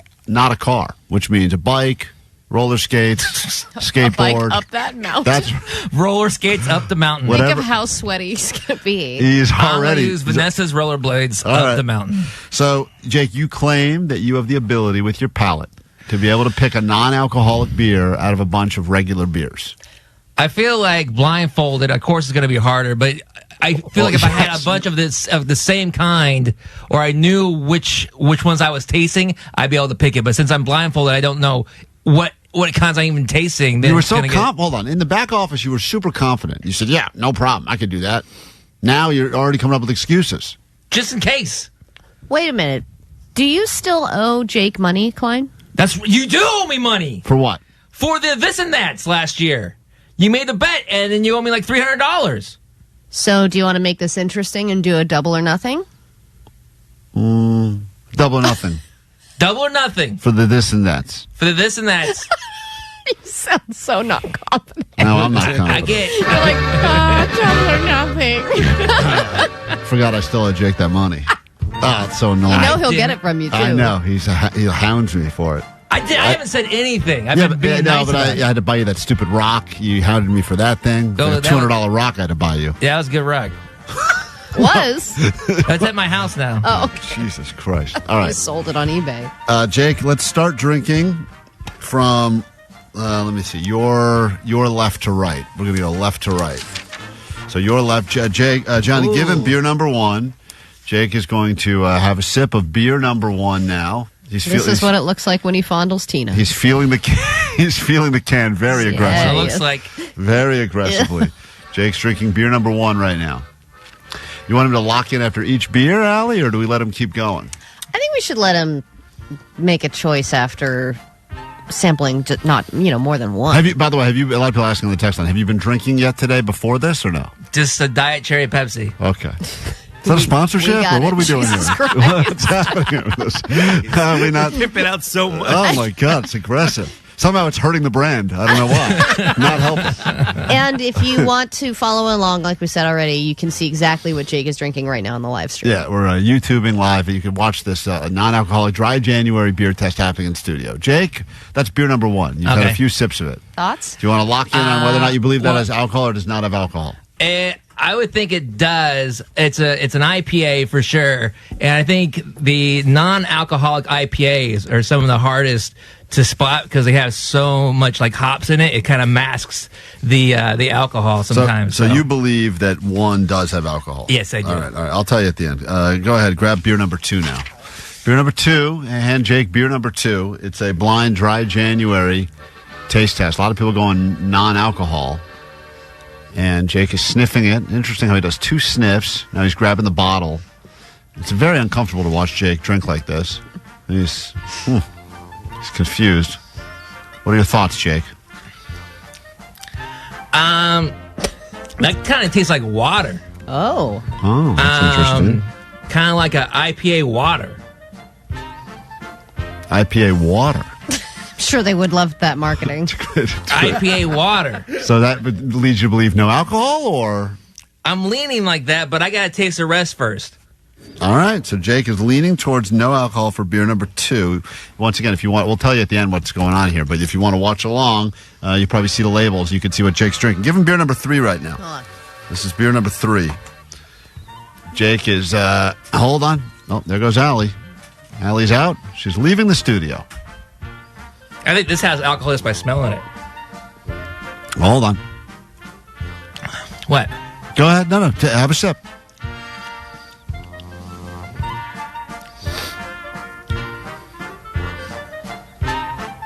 Jake's having 2 sips. I think that one has alcohol. You believe 3 does? Yeah. All right, I'm writing down 3. So far, the only one you think that does not have alcohol is 2. Now, there may or may not be more. There may or may not be more that have alcohol. That's all I'm saying. There may or may not be 4. All right, give him, hold on, we're going to go now to number 4. There's only 2 more of these. Jake is going to go to beer number 4 now.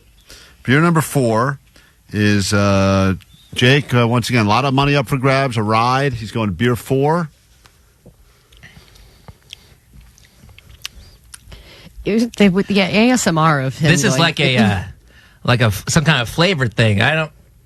Some kind of flavor? I don't like flavor. As someone who loves Diet Cherry Pepsi, I'm vehemently against it. I don't like flavor. I'm going to say this is like a mango cart or something.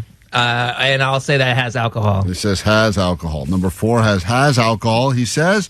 All right, you're down to your final, you got 2 more. 2 more, Jake, and that's it. Jake's drinking. Can a man who claims this is an impressive skill if he can do it, but others on the text line saying this is not that tricky because there's a different consistency. Oh, yeah. A different consistency. Like different types of beers. Yes. Yeah. Yes. Jake, go ahead. That makes it harder because every time I got to try to reset. Number 4, number 5. I feel like I need to have a swig of Diet Cherry Pepsi in between. Okay. There's not enough Diet Cherry Pepsi in the world to get us through this. Jake's got a tall boy can right now. He's feeling it. I would say this has alcohol just because I don't think any non-alcoholic comes in a tall boy. Interesting. Well, it's an interesting theory right there, right? He's trying it. He's drinking it. It kind of tastes like number 2, though. Oh, boy. Like actual number 2? Is that like a turd, you're saying? No, like my second, the second beer. Okay. Okay. Huh. That's so interesting that you say that. Huh. Alcohol? I'm No gonna alcohol. say it has alcohol. How's alcohol? All right, last one. Go ahead. This is number 6, and then we're done, and then we'll give. So Jake so far only has 1 that he's picked as a potential. I already know what this is because it has foil on it. This is a Modelo. Oh. Yeah, by the way, the fact that Jake's able to identify almost all of these just on feel is of can. very problematic. I mean, Modelo has a distinct bottle, right? Yeah. So, yeah, this is a Modelo. All right. Great. Are you just going to drink these all after we're done here? He's already, by the way, after he's already made up his mind, he's still continuing to drink them. He's not going to reset the palate. He's not having a sip and then moving on. He's going, yep, definitely Modelo. That's more Modelo. All right. All right, so what do you think?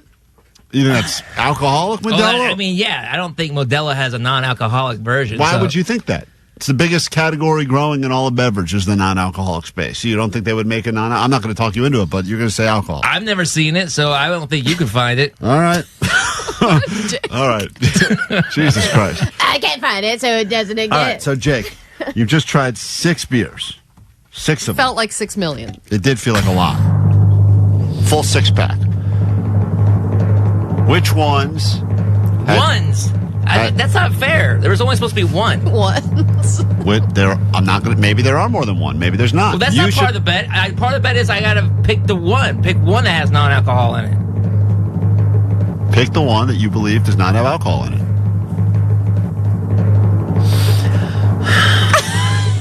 Jesus Christ. I'm going to go with IPA water.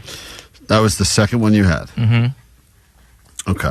If you were to choose a second, what would you choose? I will say there's another one that does not have alcohol. I would choose the one after that doesn't have alcohol. 2 and 3, you believe, for the non-alcoholics? Yeah, or maybe 2 and 3 or 2 and 4. What was the flavored one? Whatever the flavored one was. It's either 2 and 3 or 2 and 4. Okay. I'm going to give you this song. We're going to come back with the results. Is there really more than one? What if I said they're all non-alcoholic? That's BS because of the Modelo. Because of what I already decided was truth. All right. We'll come back with don't take your blindfold off. You sit there. This is Lola Young, straight off a performance on Jimmy Kimmel Live. Nice. The song is called Messy. It is new KROQ music. We'll take a listen to this and then come back and find out if Jake is a big, epic, drunk failure next on KROQ.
Lola Young. It's called Messy on Klein Alley Show. We're in the middle of Jake trying to prove that this dry January, even though he failed multiple times this month. How much alcohol, including today, have you had in the month of January? 5 days of drinking? 6 days? No, 3. Well, you didn't start until January 5th, so that first week was but a complete... I still only had 3. Right, okay. Anyway, now you've had a lot of beer today, so dry January is a complete wash for you. But I don't even have a beer yet. Yeah, I know. And welcome all the new people that are checking out the YouTube stream for the very first time right now. I want to see this thing in action. Jake's got 6 beers in front of him. He believes that one of them is non-alcoholic, and he went with beer number 2. Up for grabs. Will Jake have to ride with me? Or it's really more of a punishment for me than for him. Yeah, it's a perk. Definitely not a perk. For me. That really does suck. I'm excited. That'll be going up to our big ditch day week from today. Or will he double up the money he won from me saying this or that, which apparently happened a lot. All right, here we go. Allie, you ready for the results? I am. And anyone who's looking on the live stream, they know that there was a little bit of a plot twist, and they want to know if Jake's able to guess that as well. Yeah, Jake, did you even notice that Allie put hot sauce in one of those beers? I didn't. Your tongue is like broken or something, which is kind of crazy because you. I know she must have put it in one of the flavored ones of the IPAs because it was masked pretty well. How much hot sauce did you put in it? I mean, I tried to put a lot, but I guess it didn't really matter. I don't know, man. I like hot sauce. What can I say? Damn. Jesus Christ. And did you know that we actually put some Diet Cherry Pepsi in a few of the beers as well? That's no way, man. I know Diet Cherry Pepsi. Here we go. I know my kind. Jake said number one was definitely an IPA, definitely had alcohol, and he's correct. It was a Firestone IPA. He got that one right. Boom. Jake claims that the last one he had was a Modelo. Knows Modelo because of the foil on the rim. I mean, that's all. We could almost do an entire taste test with Jake without even tasting. He could just feel cans and bottles and probably get all of them. Well, the cans are, you can't. The cans, because only like certain cans are different. Yeah, we know. But bottles, there's a lot of different bottles. Got it. Cool. He got that. I got that for 2 hours on the way up to the stupid mountain now. You say you can do a bottle. You got a different size bottle. He got the Modelo right. So it's down to these ones in the middle. There was a little confusion. You thought that the fifth one you tried was had alcohol. It was a Lagunitas IPA. You got that right, Jake. Cool. So it comes down to this. You thought maybe two tasted a little watery for you, but it was IPA. Water IPA. Jake, I will give his tongue credit. That is a Lagunitas IPNA, a non-alcoholic IPA, and Jake was able to sniff that one out. Which is amazing because he also said, I think number 2 is the same as number 5.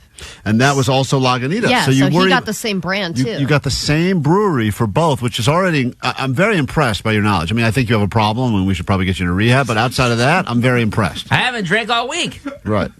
So then you were confused between 3 and 4, and you thought one of them potentially didn't have alcohol. Yeah. I'm going to give you one more chance to try 3 and 4 because I do need you to lock in, and this will determine whether or not you win. They don't both not have alcohol. No. No. One has alcohol, one does not have alcohol.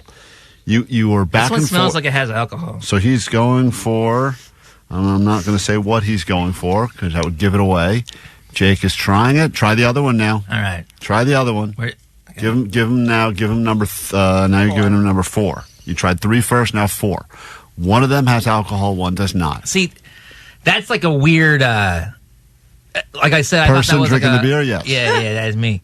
That was like a water mango cart. So water IPA had no alcohol. I'm going to say water mango cart has no alcohol. What? Jake is in. Again, got mango cart. He got it right. He got the brand right, and he got the no alcohol right. And Jake, I would love to say you somehow lost this, but man, you are damn talented. Thank you. That's unbelievable. Oh man, I got so much money now. Incredible. And Jake, look how happy he is. And he's drinking beer, still drinking that Modelo. Look at him go. Drink so many Diet Cherry Pepsis. All right, wonderful. Well, there you have it. Dry January, alcohol-free taste test with Jake the Nerd, and he was able to do. He picked the 2 out of the lineup of 6. Have fun playing that game this weekend. When you don't know what to do with all those leftover non-alcoholic beers at the end of the month, have some friends over for this fun drinking game. What was number 3? What was the tall can? Santa Monica Blonde. Don't know. Quick break. Well, that's what petered out. Let's just get a commercial. Klein Alley Show.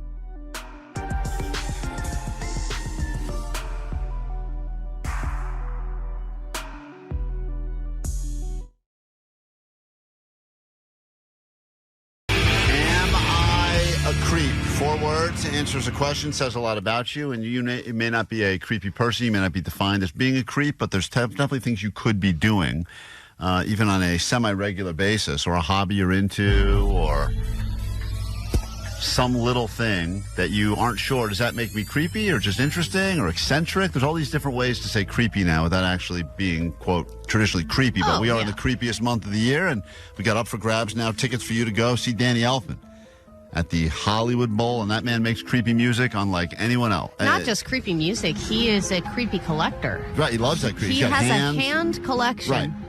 Like, yeah, if he was not Danny Elfman, the Danny Elfman we know, but he was just called, be like, yeah, I have a collection of human hands, and I collect them, and I love them, and whenever I go to new countries, I see if I can buy some hands. I look, that's a nice hand. I wish I could buy those bones. Right. Hey, we're dead stuff bros. Arguably, you would say that's creepy, and congratulations, you're a creep, at least in terms of that. So you give us the question, something you're into, and we'll make a determination, and someone's going to leave here with tickets to that show. Go ahead, you're on KROQ. Let's say this person, on occasions when they go out with a girl and they end up making, coitus or whatever, they asked if they could keep the woman's underwear and keep them as kind of like tokens. And this is a friend, right? This is someone you know. It's definitely not you. Sure. Trace this number immediately. They're usually down for it because, I usually wait till, after we have sex and, it's, I don't know, we're just chit-chatting or whatever, and I'd usually only ask if it's, after I think I did a good job. I'm going to say... Creepy. Yeah, collecting underwear in general is creepy. I don't think there's any world where it's not. Also, he referred to them as tokens. Yeah. Which I find... I feel that to be... I think it's a huge problem. But also, if you're a woman... Wouldn't you be annoyed? I know you can buy a ton of underwear. I know Victoria's Secret always 10 pairs for whatever it is, $20 or whatever. But I feel like it would be annoying to constantly have to get new underwear because guys you slept with want to keep your underwear. You're like, all right, just take them. You have to get another I don't know. $5 for $10. All right. But I also think Jake even calling sex manifesting could be considered creepy. Yeah, this by guy called it coitus, so that's kind of creepy. Jeanette, welcome to Am I a Creep on KROQ. What is it that you do? Hi, I started collecting taxidermy. And what made you start collecting dead animals? Oh, I have my emo daughter, and she's all into that stuff. Okay. And so I thought it was pretty cool. And did you start small with squirrel and work your way up? What's the biggest one you have? Well, we had a cat who we had for 14 years. And we actually did that to him. His name was Boots. And that was her, pet. So where is Boots? Well, we started with butterflies.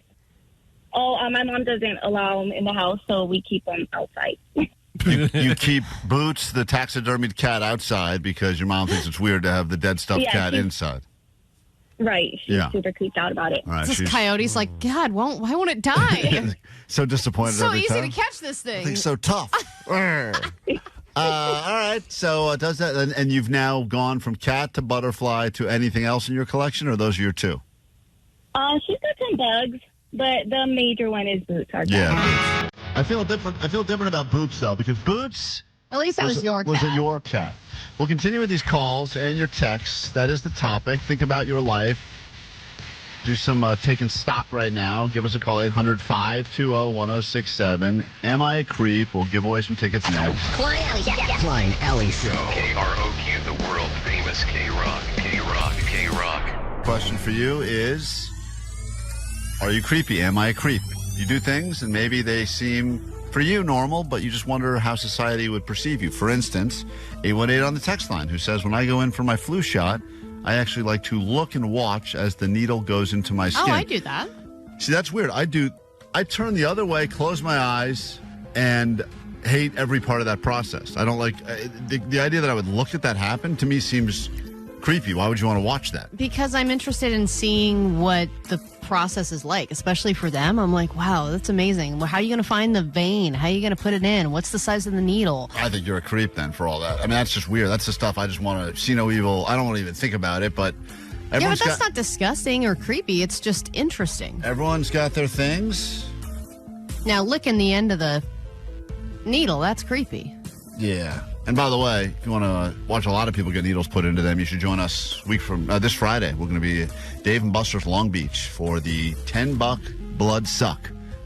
Become a blood hero for Cedars, and also at the same time win a bunch of cool stuff from us. First 500 to arrive, a limited edition Klein Alley Show $10 Blood Suck shirt and a $10 player's card for Dave and Buster's. Sean, what is it that you do, and you need us to determine whether or not you're a creep? Go ahead. Hello, Sean. The word creep on my arm.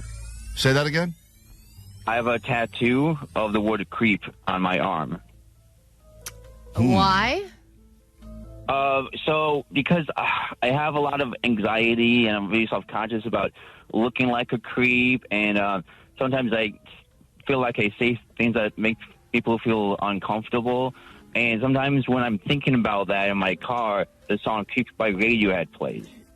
Right. So, yeah, and so on top of You're building your case horribly. Go on. So the point is that you wanted to brand yourself creep so that people would see you have a tattoo that says creep, and maybe they would think then, oh, you know what? He's not as big of a creep as I thought, considering he has the word tattooed on his arm. Yeah, well, on top of the word is a rain cloud, so that washes away that feeling, because that feeling is just on the outside. On the inside is the beauty within. On the spicy scale that Allie just ordered her food on, I'm gonna give you a 7.5 on the creep scale. There has to be, if you feel like a creep, but there has to be something else creepy that you do or are interested in. Hello? Is there anything? There's got to be something other than that that's creepy about you that makes you feel like a creep. I work with kids. Okay, that's enough. You've moved up to a 10. Congratulations. He's off the scale. He doesn't even say what he does. He just says, I work with them. That's weird, too. Hey, That scared me. Daria, welcome to Am I a Creep? What's up? Good morning. Good morning. Hi. What do you do? Well, I love watching videos on YouTube where people are constantly removing either insects like botflies or splinters or hair splinters or anything that is a removal from the human body. I love watching those on YouTube. Wow. So what's the biggest, weirdest thing that you've seen removed from somebody's body on YouTube?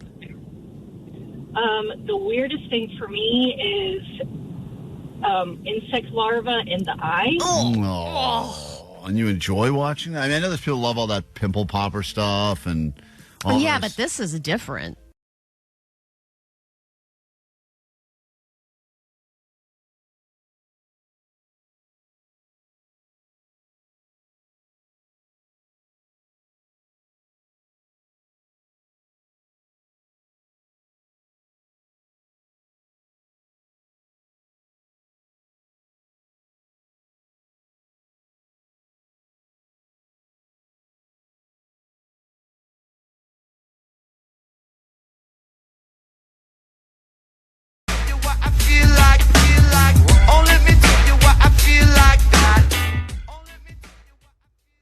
That is your flight right there. You're listening to it.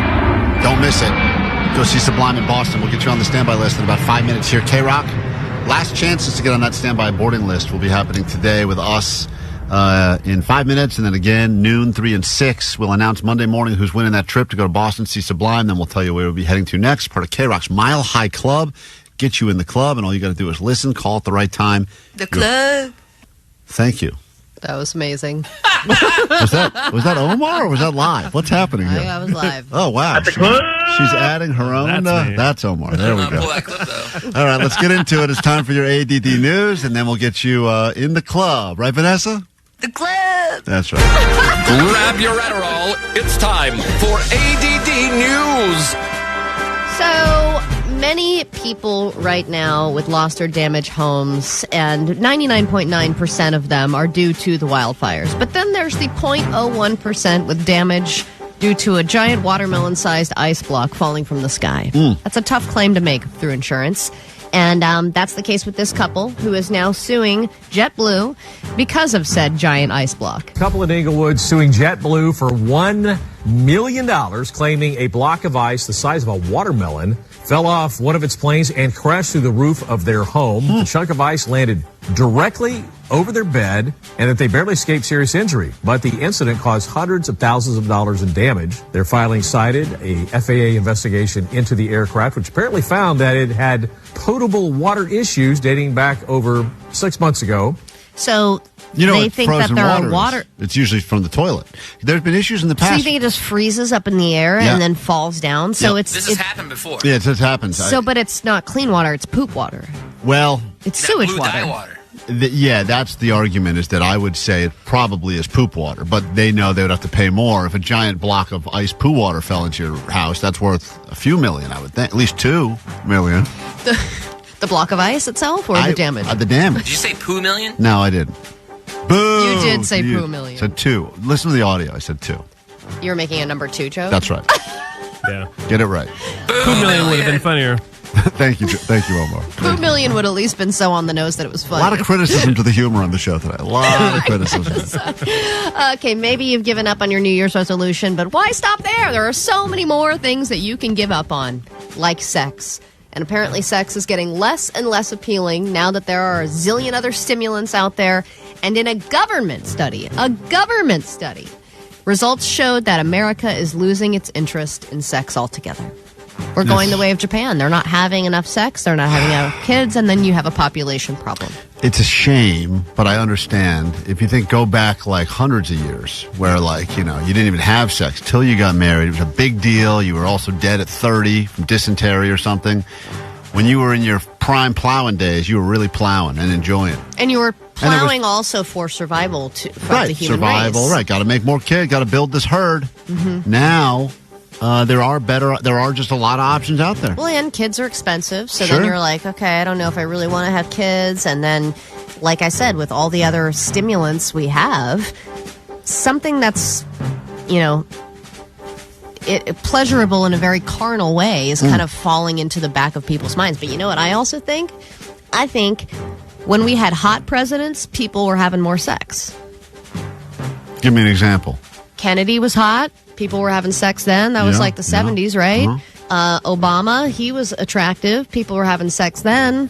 I think even Kamala, even though she didn't get elected, she was hot if she had gotten elected. And Trump, whether you support him or not cute to look at. It's a really stupid theory. So I think if you get some good eye candy running the country, that's going to charge people up and remind people. The reality is that sex is lost. It used to be the ultimate. Everything was, I'll do anything for sex. Like sex was the be-all, end-all. And I think it's just bumped down a few spots now. Yeah, now they're like, whoa, VR headsets can give me so much more than sex can provide. I don't think people care as much.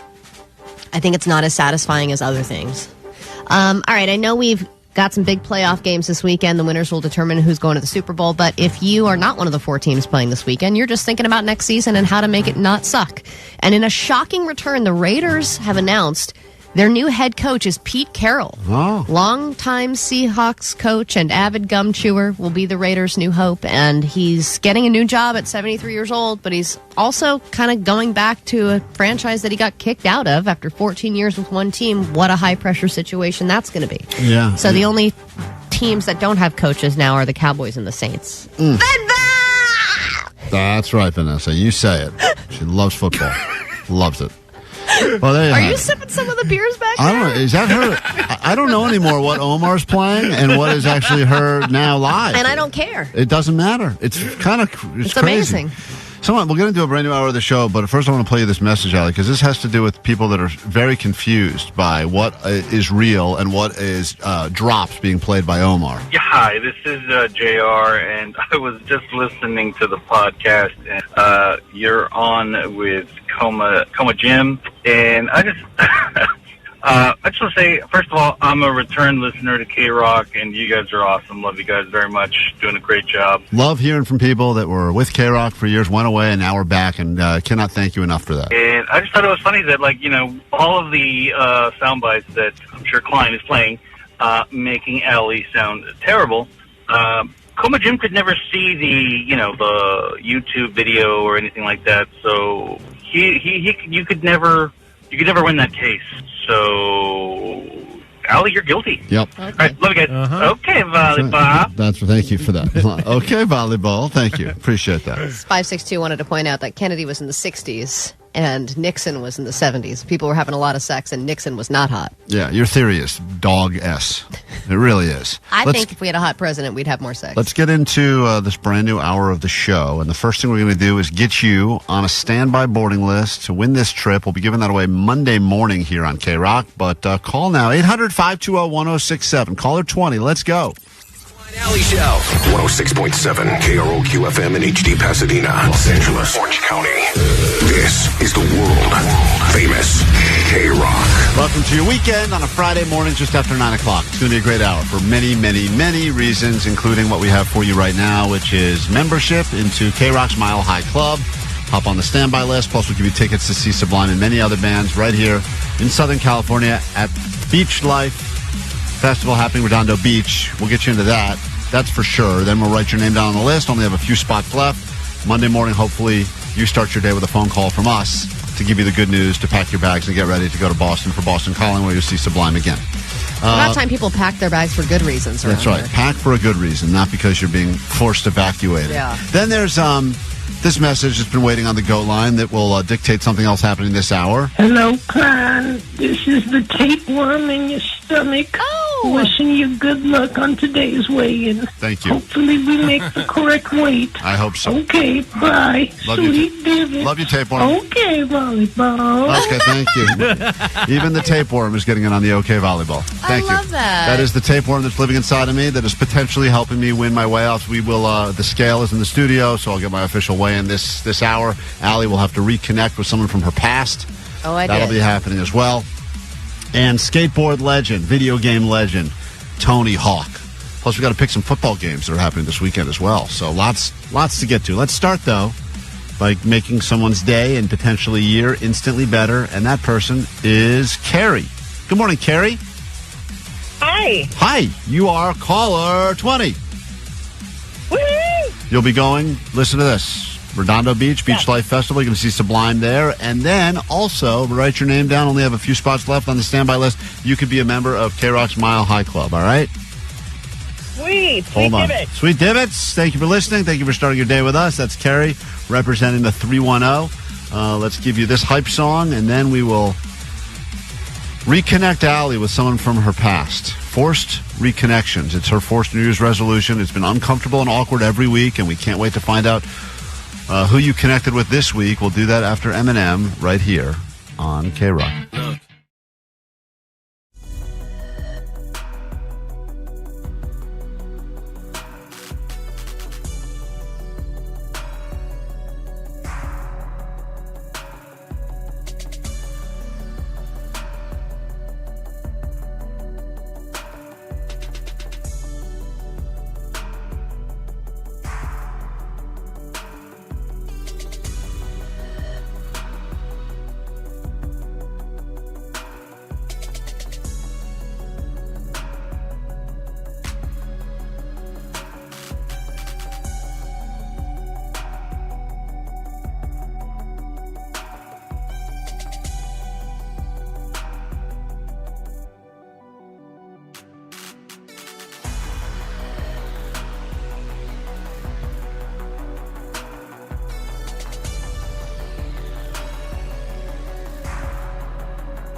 Welcome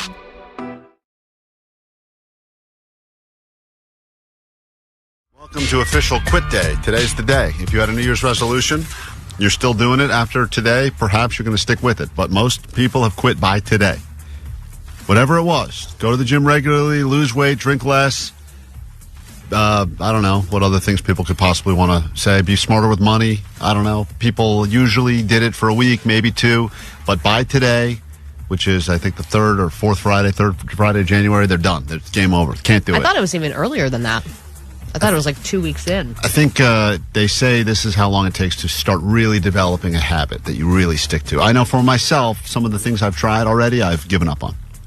Well, I just had a private one-on-one hot yoga class yesterday on my birthday with a very hot yoga instructor, and that is a result of starting a new habit that we forced each other to start last year. Yeah, so some are sticking around. Others, congratulations if you made it through, and if you quit, don't feel too bad. We have forced ourselves to take on new resolutions. As you heard, Omar was blasting into his brand new clarinet, and when I say brand new, I mean gently used.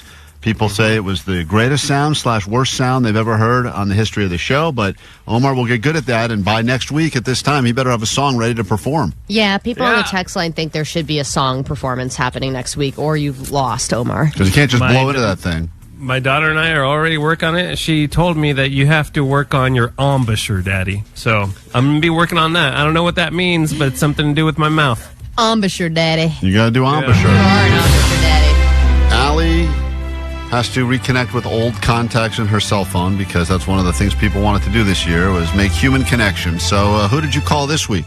Well, I actually had a little trouble getting a hold of people this week, and I ended up calling a guy that You mean people don't answer when you call? Well, I just had a little trouble. I did record some of the problems that I had Did they do that thing where they clearly it rings once and then they hit ignore and they send a voicemail, or? There was some of that. Yeah. Yep. There were some of the inbox was also full, so I couldn't even leave a message. Because for some people, I did leave long messages as well. Oh, and great. I want to try and start calling them back every week as well, because maybe if I keep calling, they'll answer eventually. You're going to get restraining orders. So I ended up talking to a guy that I used to work with up in the Bay Area, and he did answer my call right away, but he thought it was just because I wanted something. And then once he realized why I was calling, there was a shift. Oh. And this is a person that you have not spoken to in how many years, would you say? 5, 6. Okay. And your relationship was coworker only, not friendship? Yeah, I mean, we were friendly within the office, and we had each other's numbers and stuff, but it wasn't like we hung out outside of work. All right. So it would be kind of weird that I was just reaching out. Go ahead and this is Allie's call yesterday as she was forced to awkwardly reconnect with someone from her past. And we've heard 2 of these so far. Both of them have been equally funny for different reasons, but most often than not, they just don't want to talk to you.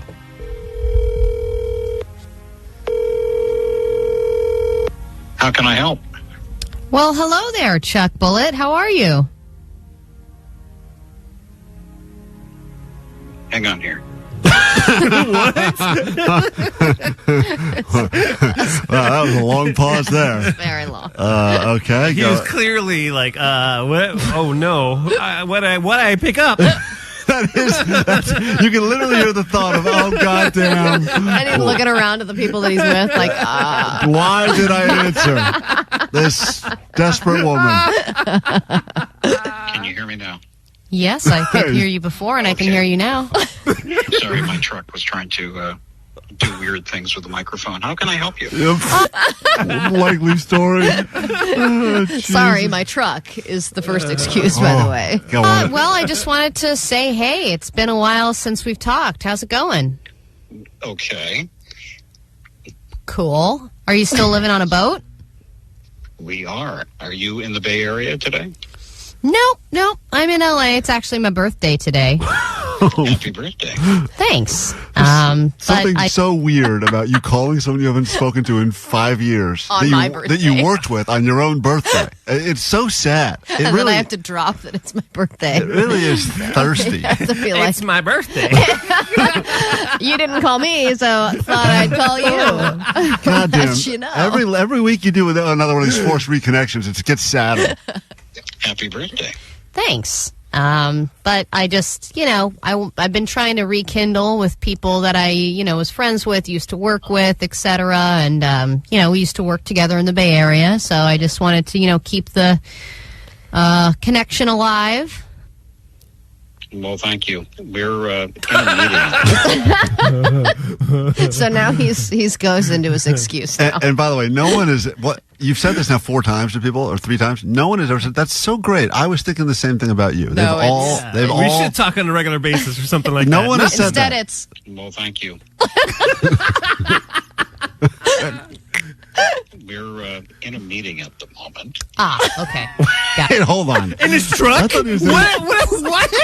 Yeah, right, dude. He was in his truck Come a second on, ago. Chuck. First he pretended he couldn't hear you. Then he said, it's my truck. And now he's in a meeting. Allie, doesn't this hurt your feelings? I mean, you should be offended by this. I mean, at least we weren't that close. Okay. Got it. Thought you were in your truck, so. Yep, we are. We're out. What? You're in a meeting in a truck? No. Some things never change. Oh, man. It's like I'm just going to insert phrase. I don't care when our forced resolution bit ends. I want to do Allie calls people as a weekly because no one has wanted to talk to you. It's so funny. I'm in a meeting and he's in his truck. Yeah, that's right. And then you ask him to clarify. Yeah, and he goes, we're all here. You don't hear anybody I know, else. yeah, we're all here, all of us. There's my friend Horn. There's my friend Wheel. It's my buddy Window. What's up, Window? Some things never change. Right. Tell me about it. Stay in touch, certainly, and let's try to catch up a little later. Okay, sounds good. Thanks, Chuck. Keep doing your engineer stuff. Thank you. All right. Bye. Okay, well, there you have it. Another beautiful forced resolution. He said, let's keep in touch. And for the record, he did text me later and said, Lose sorry, this I number. was in that meeting, but I do want to talk more. Great. Lucky you. Have that conversation. Yes. That sounds I didn't answer. enthralling. All right, we got to take a quick break. We're back in a second. Pick some football action from this weekend. And what else do we have to give you? I know we have something else. Oh, yeah, lift tickets to join us a week. A week? One week from today. You can join us as we go to Snow Summit for some Ditch Day. Klein Alley Show fun. Your tickets the second we get back from this break. I think everybody here knows what it means to join.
For a Butt Roundup.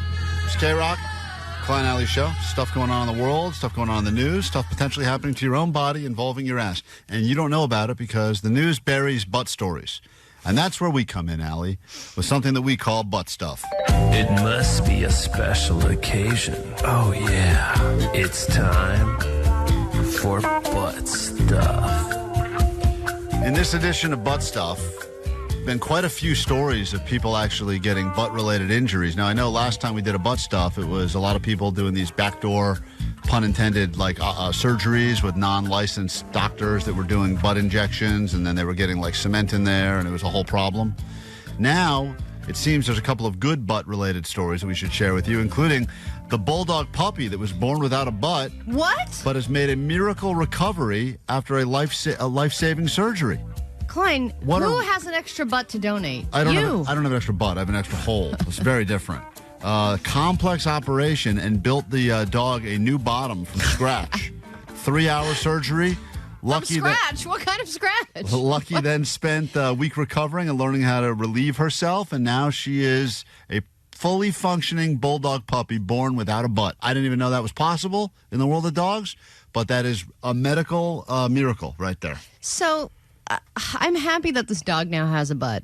However, there are a lot of humans that, we just talked to one-armed Gary yesterday who needs an arm. Yep. People don't have legs. People love doing stuff for puppies born without stuff. That's like the world can rally. My God, like puppies in wheelchairs, puppies with artificial butts. But they love it, and they will come out of the woodwork. They will donate so much money to make sure that every dog has a butt. And I just want to say, I understand animals are great, but people are pretty great too, and we should help them, maybe. From good butt stuff to bad butt stuff, here's this. San Antonio police are working on a crazy case because they say the entire argument turned shooting was over a parking spot. Police say the man was at a store on West Commerce Street when he got into an argument with a group of guys over parking. When the man was leaving, he says the men started shooting at his car, hitting him one time in his rear end. So that guy got shot in the butt, and that is not the only bad shot in the butt story, Allie, because listen to this. Just when you thought that was the only thing you had to worry about, here's another one. A Pensacola man is in jail this morning, suspected of shooting another man at a Waffle House. Now, the sheriff's office says Lucky shot at the ground near the victim. The bullet ricocheted, hitting the man in the buttocks. Deputies say they found a bag of marijuana, other drugs on Lucky. When they arrested him, he's being held without bond. So that's two shot in the butt stories what right there. What a strong floor that it ricocheted off the floor and into his butt. Right in the butt, outside of a Waffle House. And that sounded like a great night up until the shooting in the butt, because they had a bag of drugs, they had Waffle House, they had everything you could have asked for, minus the shooting in the buttocks. But wouldn't you say that's probably the best place to get shot? I mean, it's all fat. Yeah, I would think and it's a cool story. But and even the Waffle House. Oh, the Waffle House is definitely the best place to get shot, because you can immediately, point to the menu. You don't have to order. You just point to the picture. You got food covered. Waffles. Chunked and smothered, I say. And then there's this story. If you are one of the fans of Ozempic or Wegovy, you don't just have to worry about all of the other Ozempic face stuff. Ozempic butt is apparently taking over. First we had Ozempic face, and now we have Ozempic butt. It's this idea that when people are taking Ozempic, also called semaglutide, and they lose weight, or, by the way, Wegovy, just so you know, Ozempic is actually FDA approved for diabetes, helps with weight loss as well. Wegovy is semaglutide approved for weight loss, but whatever people may be taking, Wegovy or Ozempic, they are losing someone's weight. on Ozempic. Yeah, this woman is definitely so obvious. Defending the Ozempic. They have a lot of benefits, and it helps with depression and diabetes, and it's FDA they are approved. losing weight and ending up with Ozempic butt. I did a video on Ozempic face. Now we have Ozempic butt. So what is it? It's this idea that you lose weight, you lose enough weight, perhaps you lose weight quickly enough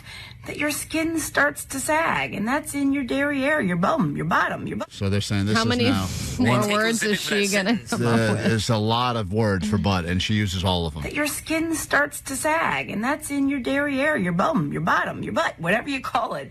And that can happen, honestly, big guys. fat asses. Thank you. Did you say that, lady? Yeah, you didn't say big fat asses like Klein did. You forgot that one, the obvious. And that can happen, honestly, guys, with any time we, number one, lose weight, lose a certain amount of weight, lose weight at a certain speed, we can get sagging skin, and that's what she's on meth. This woman, she's on Ozempic and cocaine. Yeah, some people are realizing as they go through their, say, Ozempic or Wegovy or what. Cozempic. She's got a little Cozempic going for her. So the combination, what have you. So when we talk about Ozempic, but is it surprising? Well, not really. There you is go. It hot? Yes, it is, yes. Chris. So there's a big roundup of all butt stuff. Also, experts wanted to point out that we were all making a giant mistake down there when wiping. Do you know what the mistake is, Allie? This is according to experts. This is the last story we have time for in butt stuff, this roundup. People are going back to front? That's a good guess. I think that only matters if you're a woman, I believe. I think guys can go any which way they want. International waters down there. Our body, our choice, right? Whatever we want to do. Want to take a guess? I mean, another mistake. I think that we shouldn't even be using toilet paper at all. We should be using wipes. because we get chapped asses. You're using the wrong word altogether. They're saying the concept of a wipe in general is all wrong. You got to just do the bidet. It should be a pat or a dab. Pat or dab. Wipe is. How are you supposed to get stuff? Listen, this is according to experts now. They say we are handling that area all wrong, and the whole notion of wiping is the problem. I'm sorry, but if you're just doing a light dab, you got a stank ass. I'm sorry, I'm an expert in this, and they're wrong. Yeah. Well, do you realize how gross Jake's butt would be if he dabbed? The butt experts reveal. The butt experts reveal. You are in there for an hour. I'll be in there for 2 hours. The butt experts reveal Dabbing all day. that the wiping and wiping hard is causing all sorts of problems for people because we're not doing the proper pat/dab method. Oh. Dabbing all the live long day. So there you have it. That's been a very exciting, very graphic round of butt stuff. We take a super quick break. When we get back, oh yes, the bribery will commence. You go to Vegas, we got your tickets, trip, and you'll be at Sick New World with Metallica, Linkin Park, Queens of the Stone Age, AFI, Evanescence, 311, and others. And we'll do that after this. Klein, Alley, Show! Mornings on KROQ! 106.7 KROQ. Gabby, from Dion's genitals to yours. What's up? Hi, how are you guys? Great. Great. Mine is actually true, though. I actually am going through having a cyst on my labia. And, yeah. Allie, What was that? Allie, don't judge. I didn't make that noise. Stop Allie, it. Test. It's Yeah, the this is. size of a quarter right now. One labia is bigger than the You don't other. have to Allie. defend yourself to me. I'm not making those sounds. Wow. Hold on. I'm sorry. Yeah. Everyone quiet down. Explain it again. Allie, try to keep it together. Go. Explain this again. I have a cyst the size of a quarter on the left labia, and I've been squeezing it, trying to pop that. Allie. I will gladly show it to you, Allie. And I'm a personal shopper, so I have to walk all day for 8 hours, and my labia is rubbing against my other labia part. This is not me. I'm very sorry that you are telling us something very personal I'm not grossed now. out. This is hot. Yeah. Keep going. That's even grosser. You know what the All right. funny thing is that it feels gross, but it feels good. So Okay. it's like, All right, Allie. Gabby, I'm sorry. Gabby, thank you for your brave story. What a story, Allie. What was this an excuse for? Or this is just actually happening. I think she thinks that we're going to help her medically.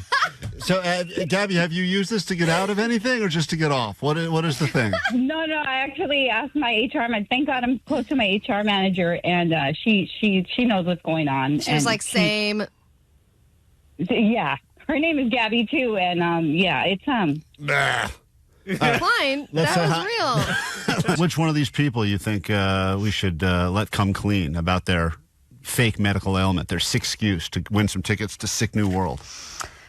God, There have been some great ones. I would like this guy who created the hospital bed picture to even, admit to one person, because it seems like he's used that on a bunch of different people, you know? Gabby, I forgot yours. What was yours again? mine was my labia, sis. I'll show you guys my labia if you like. Okay. All right. Oh, my God. Yes, my labia, sis. We're going to cut that. Just for the joy that Gabby brought us, I give him to Gabby. I know. Just so she can sit in a car for a long period of time. Hey, Gabby, I feel so bad about what you had to go through with Allie judging your labia. I And didn't. Yes. Listen, Yes. and with us in moments. But first, let's give away some tickets to come hang out with us as we go to Ditch Day a week from today. Snow Summit. Be there at Tommy's Bar right there when you arrive. Maybe get there early, do some runs, ski, snowboard, whatever. Then we'll be hanging out, drinking games, prizes, tickets, etc., and some Klein Alley Show merch as well. We say hi to Jose. Jose, what's up, buddy? Hey, good morning. Sweet Divots. Sweet Divots. Next Friday, I don't know if you have an excuse on the ready, but get one because we'd love you to join us for some Ditch Day. Oh, hell yeah. I'm so excited, man. I've been calling all week for these tickets. Well, they're yours. By the way, anyone can show up and come to our thing, but if you want the lift tickets and the VIP wristband so you can eat our food and drink and all that stuff, you got to win them from us here at KROQ. But if you want to just show up, you can plan accordingly. Last year, uninvited guest, didn't win tickets, just showed up, happened to be Trey Cool of Green Day. Yeah, and it's interesting, too, to see in the bar area who has just been there drinking all day and who has just gotten there because they were snowboarding or skiing That's right, and they don't know why we're there or what we're doing. Jose, hold on 1 second, all right? All right, thank you, man. All right, thank you. All right, let me say, Allie, when you think of music that you've heard on KROQ over the years and you think of songs, what does this song make you think of? Tony Hawk, of course. Tony Hawk, of course. Tony Hawk is doing his part to save Los Angeles post-wildfires. Joins us on KROQ now to explain exactly what he's up to. Then we'll pick some football games and give you your weekend song before we officially get into the weekend. But first, good morning, Tony. What's happening? How's it going? It's going great. It's interesting. I don't really believe in manifestation and stuff, but it was interesting because we were talking at the end of last year about dream guests we'd love to get on the show at some point this year. Your name came up on quite a few of our lists, and here we are now, still in January, and Tony Hawk's on with some big news. Oh, I appreciate it. Well, we are doing a show at the Comedy Store on January 29th. It is an extension of our Hawk versus Wolf podcast, but it is actually a fundraiser for World Central Kitchen, who are helping to provide meals to those in need through these fires. And we got a bunch of special guests. And honestly, I'm excited because we have never done our show live in any contact. I'm excited to do it in front of an audience. And you've been doing cameos, right? For the same place, for World Central Kitchen? Same place, yeah. I've been doing, I've devoted my cameos this month to World Central Kitchen. And honestly, watch what you wish for, because it's been successful and a blast, but it's a lot of time.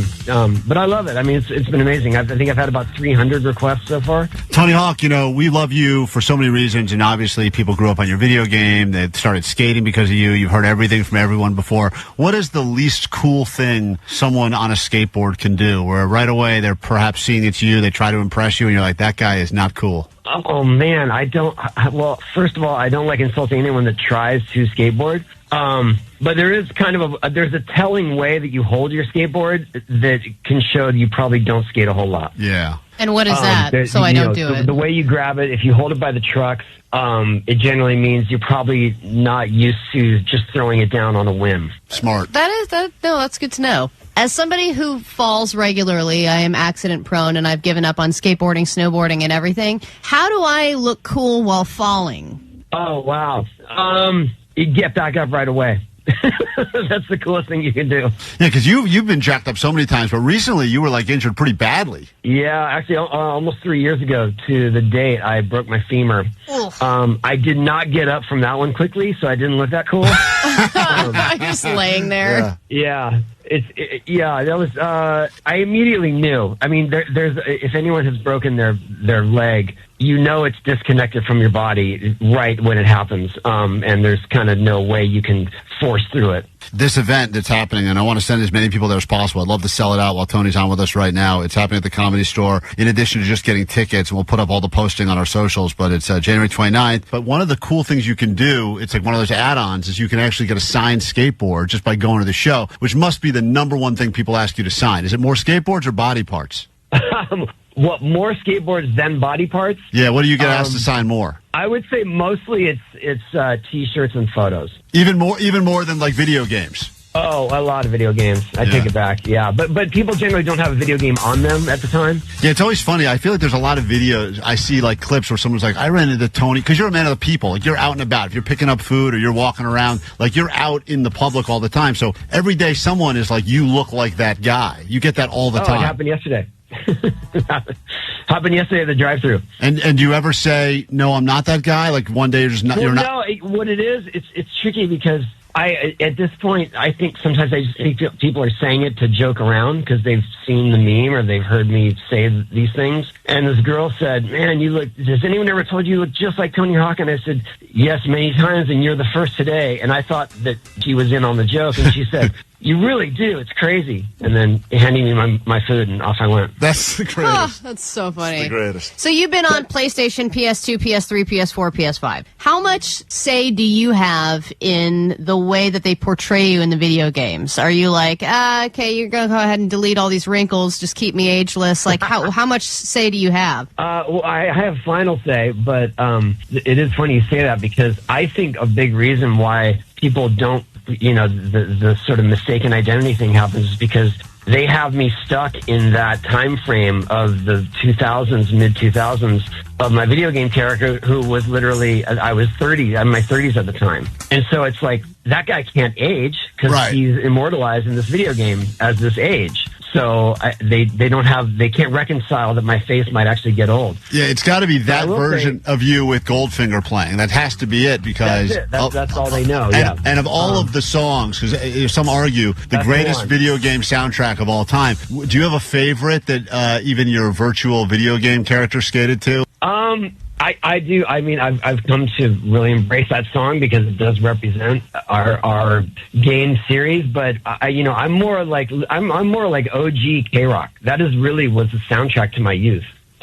So when we got Dead Kennedy's Police Truck on the first soundtrack, like to me that was the biggest win. Yeah, it's so cool. So I would go with Police Truck by Dead Kennedys. Yeah, no one knew at the time that would be one of the most iconic video games ever. I mean, it's right up there with Madden. You think of any of the greats, GTA, Tony Hawk. It's crazy to think about, like in our lifetime. It started out as a game that they're probably going like, look, we hope we sell 100 copies. Who knows? Yeah, well, and the beauty of that is that we had the freedom to kind of go rogue with the soundtrack and with the trick names and we didn't have a whole lot of oversight because they had no idea it'd be successful. So I was thankful for that because then we got to represent it authentically. I wonder if there was an uptick of trips to the emergency room that happened when that game got launched because people were able to do things with their thumbs and then they thought they could crazy. Or their asses are deteriorating from sitting in the chair sitting and just playing so long. It's possible. I would prefer not to do that study if it's okay with you. Yeah, don't do it.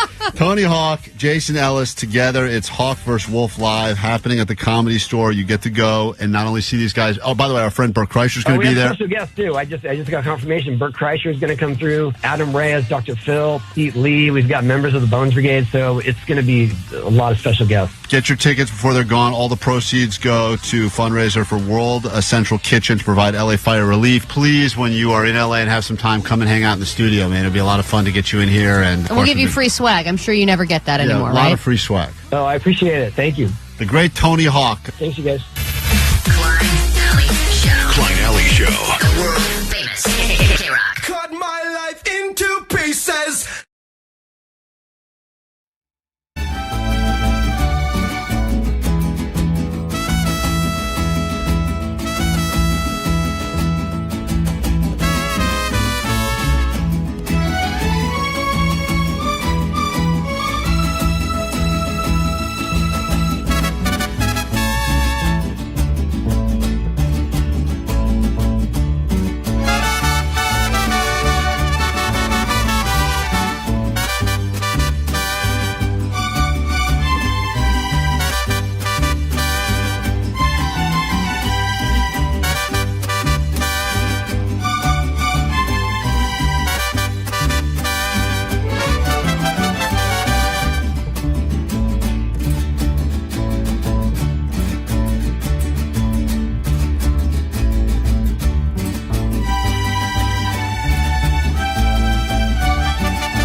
Time to pick some winners. NFL action this weekend. I don't even know why we bother with Vanessa. I'm smoking her now. To this point in the season, I've got 40 correct picks. She's still at 27. The Commanders pick last week was sick. A lot of people giving me credit. That's the proof. I picked them last. I'm going to pick them again this week, by the way, Jake. Not to spoil it, but I have a feeling this is going to be, there's something poetic about things from our past.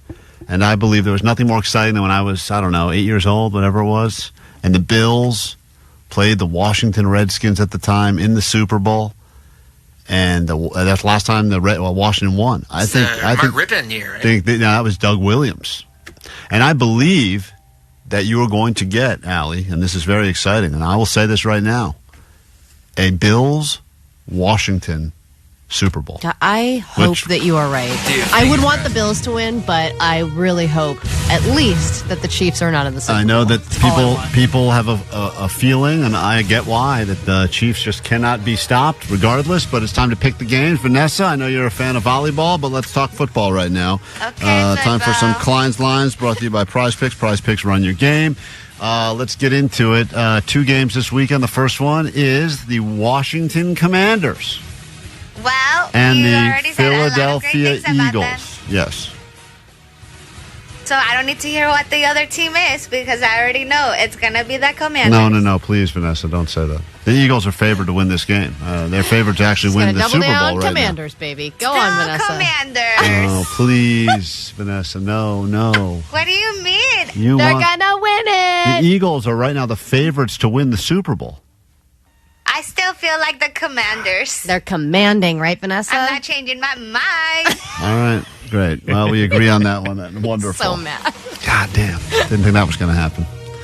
All right, go to game number 2 now. Everyone says the league is rigged in honor of all things Taylor Swift, and as a result, because they want that Swift tune-in. And listen, my kids are prime examples. If they walk by and I'm watching football, they'll say, is one of these the one with Taylor Swift's boyfriend? If I say no, they keep going. If I say yes, they'll sit and watch. So it is absolutely... That's my wife, too. It's absolutely true what happened. I mean, it is absolutely the proof is in the pudding there, but...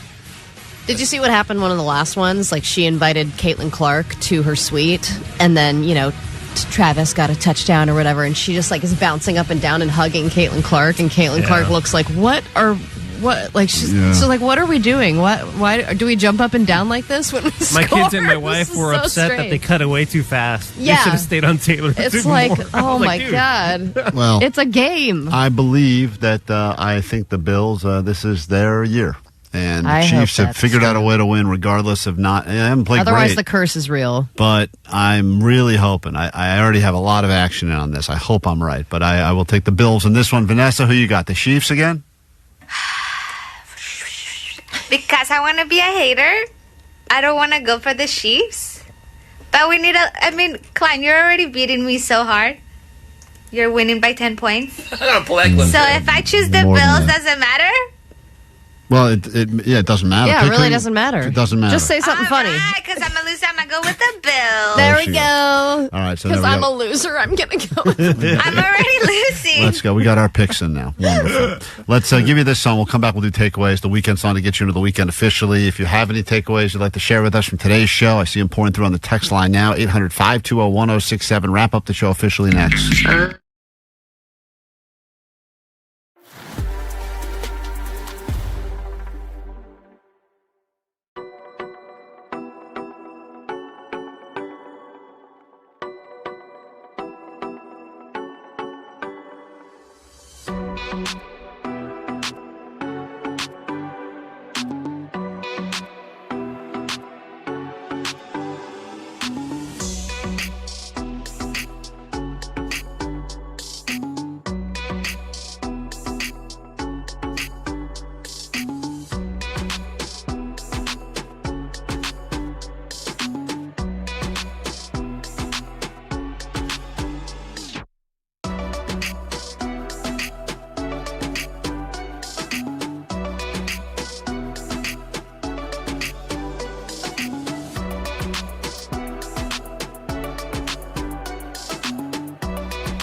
That'll do it for us. Nicole Alvarez in the building. She'll be in this room in moments. 40 minutes nonstop KROQ, your next chance.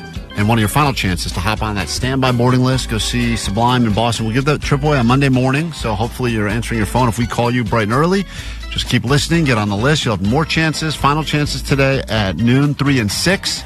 And get some tickets to see Sublime right here in Southern California. Also, Monday morning, we will announce where the next destination is. That's right. KROQ Mile High Club continues. I don't think I would be saying too much if I teased that it's an international destination. Oh, no. I don't think that's too much. And we'll find out what the band is and give that information, plus get you on the standby boarding list for trip number 2. That'll be happening Monday morning right here on KROQ, plus more of them lift tickets, so we can hang out a week from today. Get your excuses ready. We look forward to seeing you at the top of the mountain, ready to go. Snow Summit for another Klein Alley Snow Ditch Day. Week from today, next Friday. All right, takeaways from today's show. What do we got? All right, takeaways are a dime a dozen these days. Sure are. 562, sure are. My takeaway is wearing fat fire victim clothes is completely fine as long as it's washed and put back into a box. Listen, everyone's been shaming me the entire show because I did wear some clothing that was donated to a fire victim. And my friend, I got the clothes donated, and I'm just wearing Your them. fat friend. Fatter than me, friend. Fat fire victim. By the way, I just put my weigh-in up on our Instagram. If you want to see the weigh-in happen, see if I'm still alive in the forced New Year's resolution. If you want to see Klein without his pants on I took my pants off again. So you can go ahead and look at that. Not while you're eating, but that is happening currently at the socials at Klein Alley Show. 805, my takeaway is Dum Dum do not know, but Jake does know his beers. Dum Dum do not know. And 707, my takeaway is that video game guy actually does skate kind of good. Yeah, he sure does. Tony Hawk, thanks for joining us on the show. Support that man. All the details for his event to raise money is also up at Klein Alley Show on Instagram. Jake, got a takeaway? Yeah, it's important to have citywide unification. Yeah. Got to have that unification citywide. Omar, takeaway? My takeaway is that Vin Diesel's going to save LA a quarter mile at a time. Quarter mile at a time. It's the only way to do it. Allie, takeaway? My takeaway is Jake has Diet Cherry Pepsi money now, baby. Sure does. Guys, living the good life. Let's get to your weekend song. We'll do it next week. Try to do it better. If you need us in the meantime, Goat Line is open for you now, 844-956-GO. Check out the YouTube. You can see what the show looks like, including Jake's non-alcoholic beer taste test and me without my pants on, all up there on the YouTube. Plus, you can also check out the Instagram, Klein Alley Show. Have a good weekend. Do it next week. Try to do it better. Here we go. You know this song, sing along. Let's do it. Ooh, or harder, or It's not about that Monday, Tuesday. No one cares about Wednesday. Thursday. Forget that noise. The club. Ready for the weekend? Are you ready for the rear end? Are you ready for the weekend? Are you ready for the rear end? Monday, Tuesday, Wednesday, trash. Thursday, Friday, forget about that. Friday, Saturday, where it's at. And Sunday, sleeping in, eating brunch. Yeah. I groomed a young boy. Why don't you shut up, Jake? Hit the beach or hit the mall. Go out with friends, do nothing at all. Sleep in, watch movies, read books. Anything goes, just take a look. Are you ready for the weekend? Are you ready for the rear end? Go. Are you ready for the weekend? Yeah. Are you ready for the rear end? Go. Are you ready for the weekend? Yeah. Are you ready for the rear end? Go. Are you ready for the weekend? Yeah. Are you ready for the rear end? Go. Are you ready for the weekend? Yeah. Are you ready for the rear end? Go. Okay, volleyball. Klein Alley Show. Klein Alley Show. The world famous KROQ.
Chiquirica. Hello, guys. Happy Friday.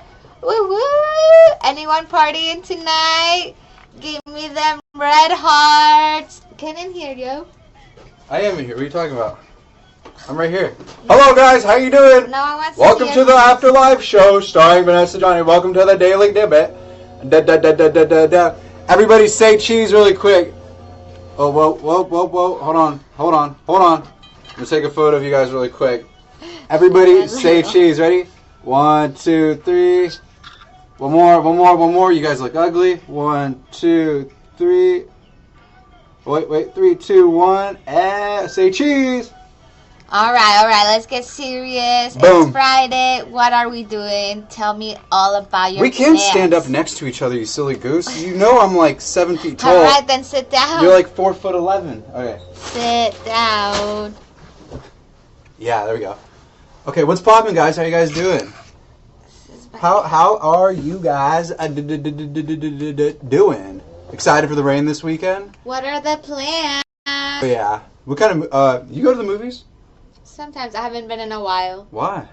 I don't know. Going to the movies is so fun. I love going to the movies. I haven't been interested by a movie that's been out yet. I feel like so movies out right now too. The Bob Dylan movie was amazing. Okay. Baby Girl, Nicole Kidman. Not Nicole Kidman, bro. I'm not interested. She's bad, bro. What are you talking about? Okay, Not Nicole. interested. Hey, drop a W in the chat for Nicole Kidman. Nicole Kidman, especially when she comes out in the beginning of those AMC movie credits. Like before the movie starts, they play that video of her in the gray suit, and she's like, "But here, they are. They're magic. AMC theaters. Heartbreak feels good in a place like this." You don't go to the movies, man. You don't know. Yes, I do know. Do of they course, movie- everyone knows about that. Do they go to the movie? Do you have movie theaters in Long Beach? Yes. You just don't go. I just haven't. There hasn't been a movie that I'm like, I'm gonna watch it. You know, I thought you. I did want to see Wicked. Wicked. I don't know if it's still in theaters. Is it Thank still God. in theaters? No, we do not want to see Wicked. Terrible. Is it still in theaters? It's not. It's a cinematic masterpiece. All they do is sing. Musicals. Hey, chat, drop an L for musicals. Musicals do not hold me. Maybe it's just me. Drop a hater for Johnny. Yeah, I don't like musicals. I hate when the... Look, the only thing I hate about musicals is they give you a great story and you're into it. Then all of a sudden, the main character just wants to start fucking singing out of nowhere. W for I Wicked. got my heart broken by a green goblin. Hater for Johnny. Yeah, I don't like... You know what? Let's not be Yeah, drop a mean. glizzy. Drop a hot dog in the chat if you guys like glizzies.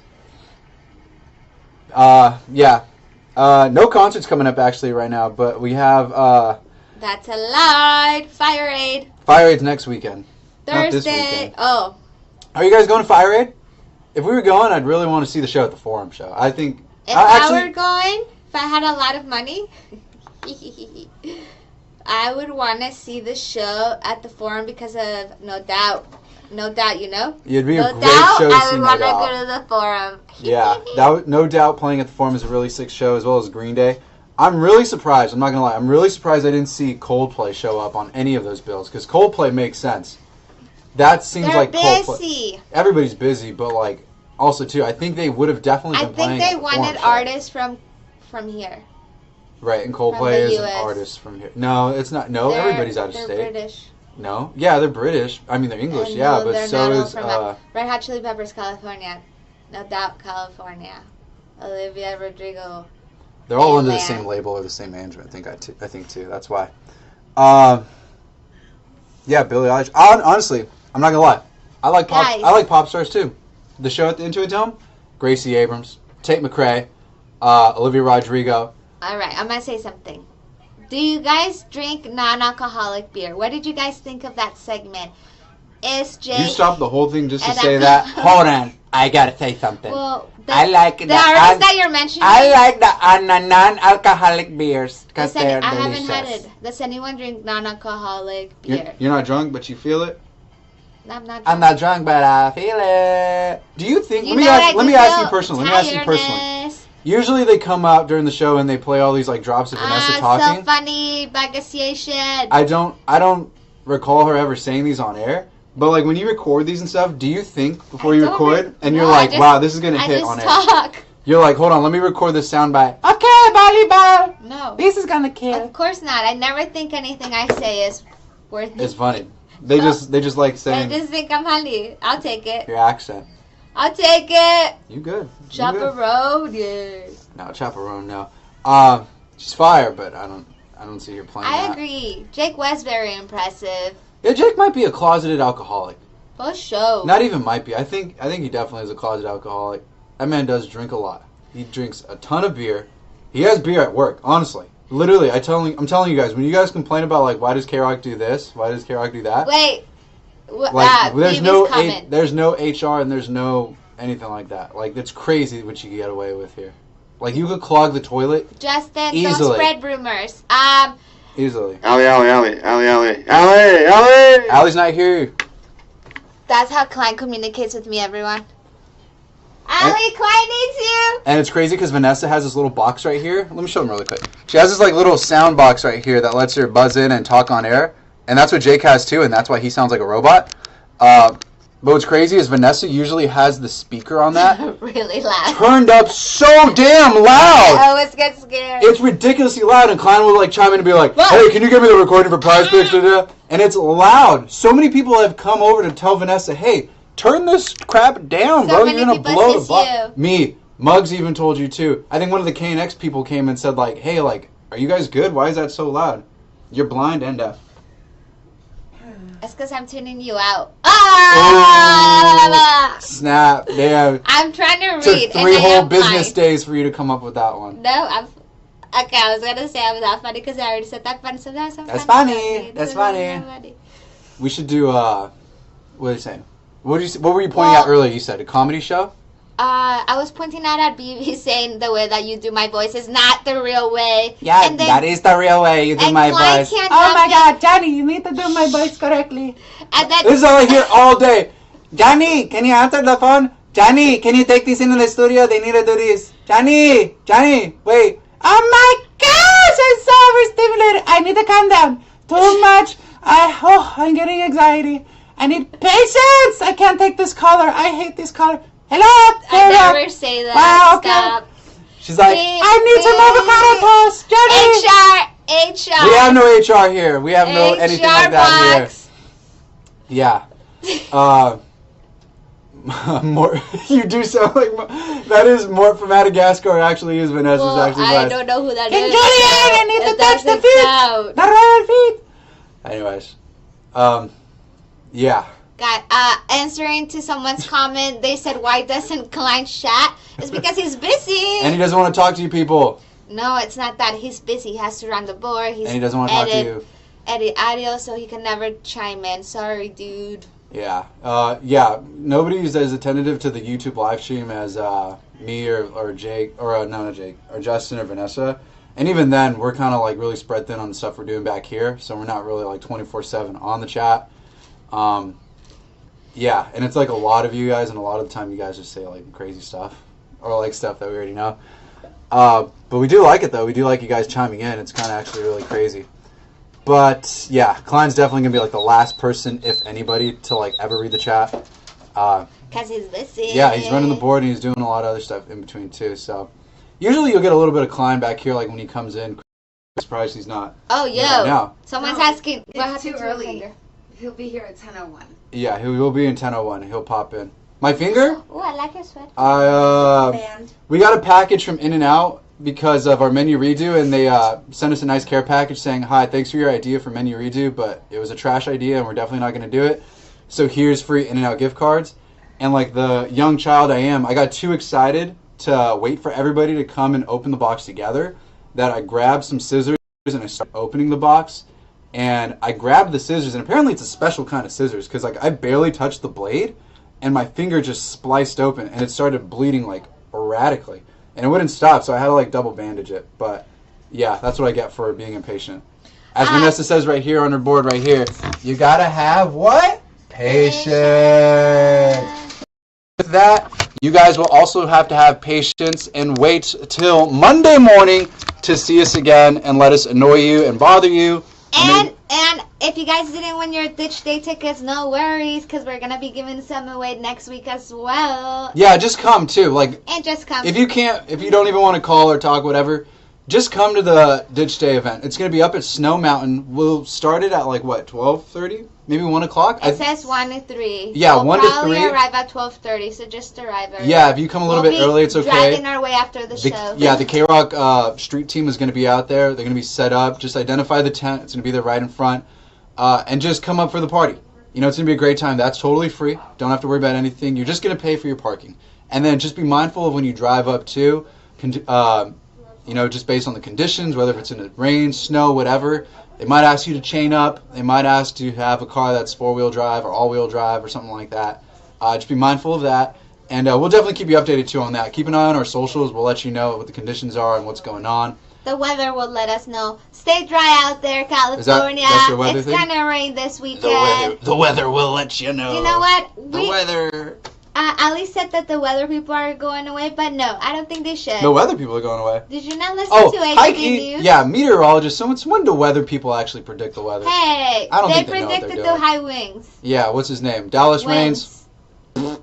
What's his other Don't name? be a hater, Cater. Okay, I'm a hater. I want to get out of here. It's Friday. We have to. Upon us, go live your lives. Get off the internet. Enjoy your weekend. Get out of here, Justin. Get drunk turn off the or computer. don't get drunk. Go party. Bye. Go dance. Nipple.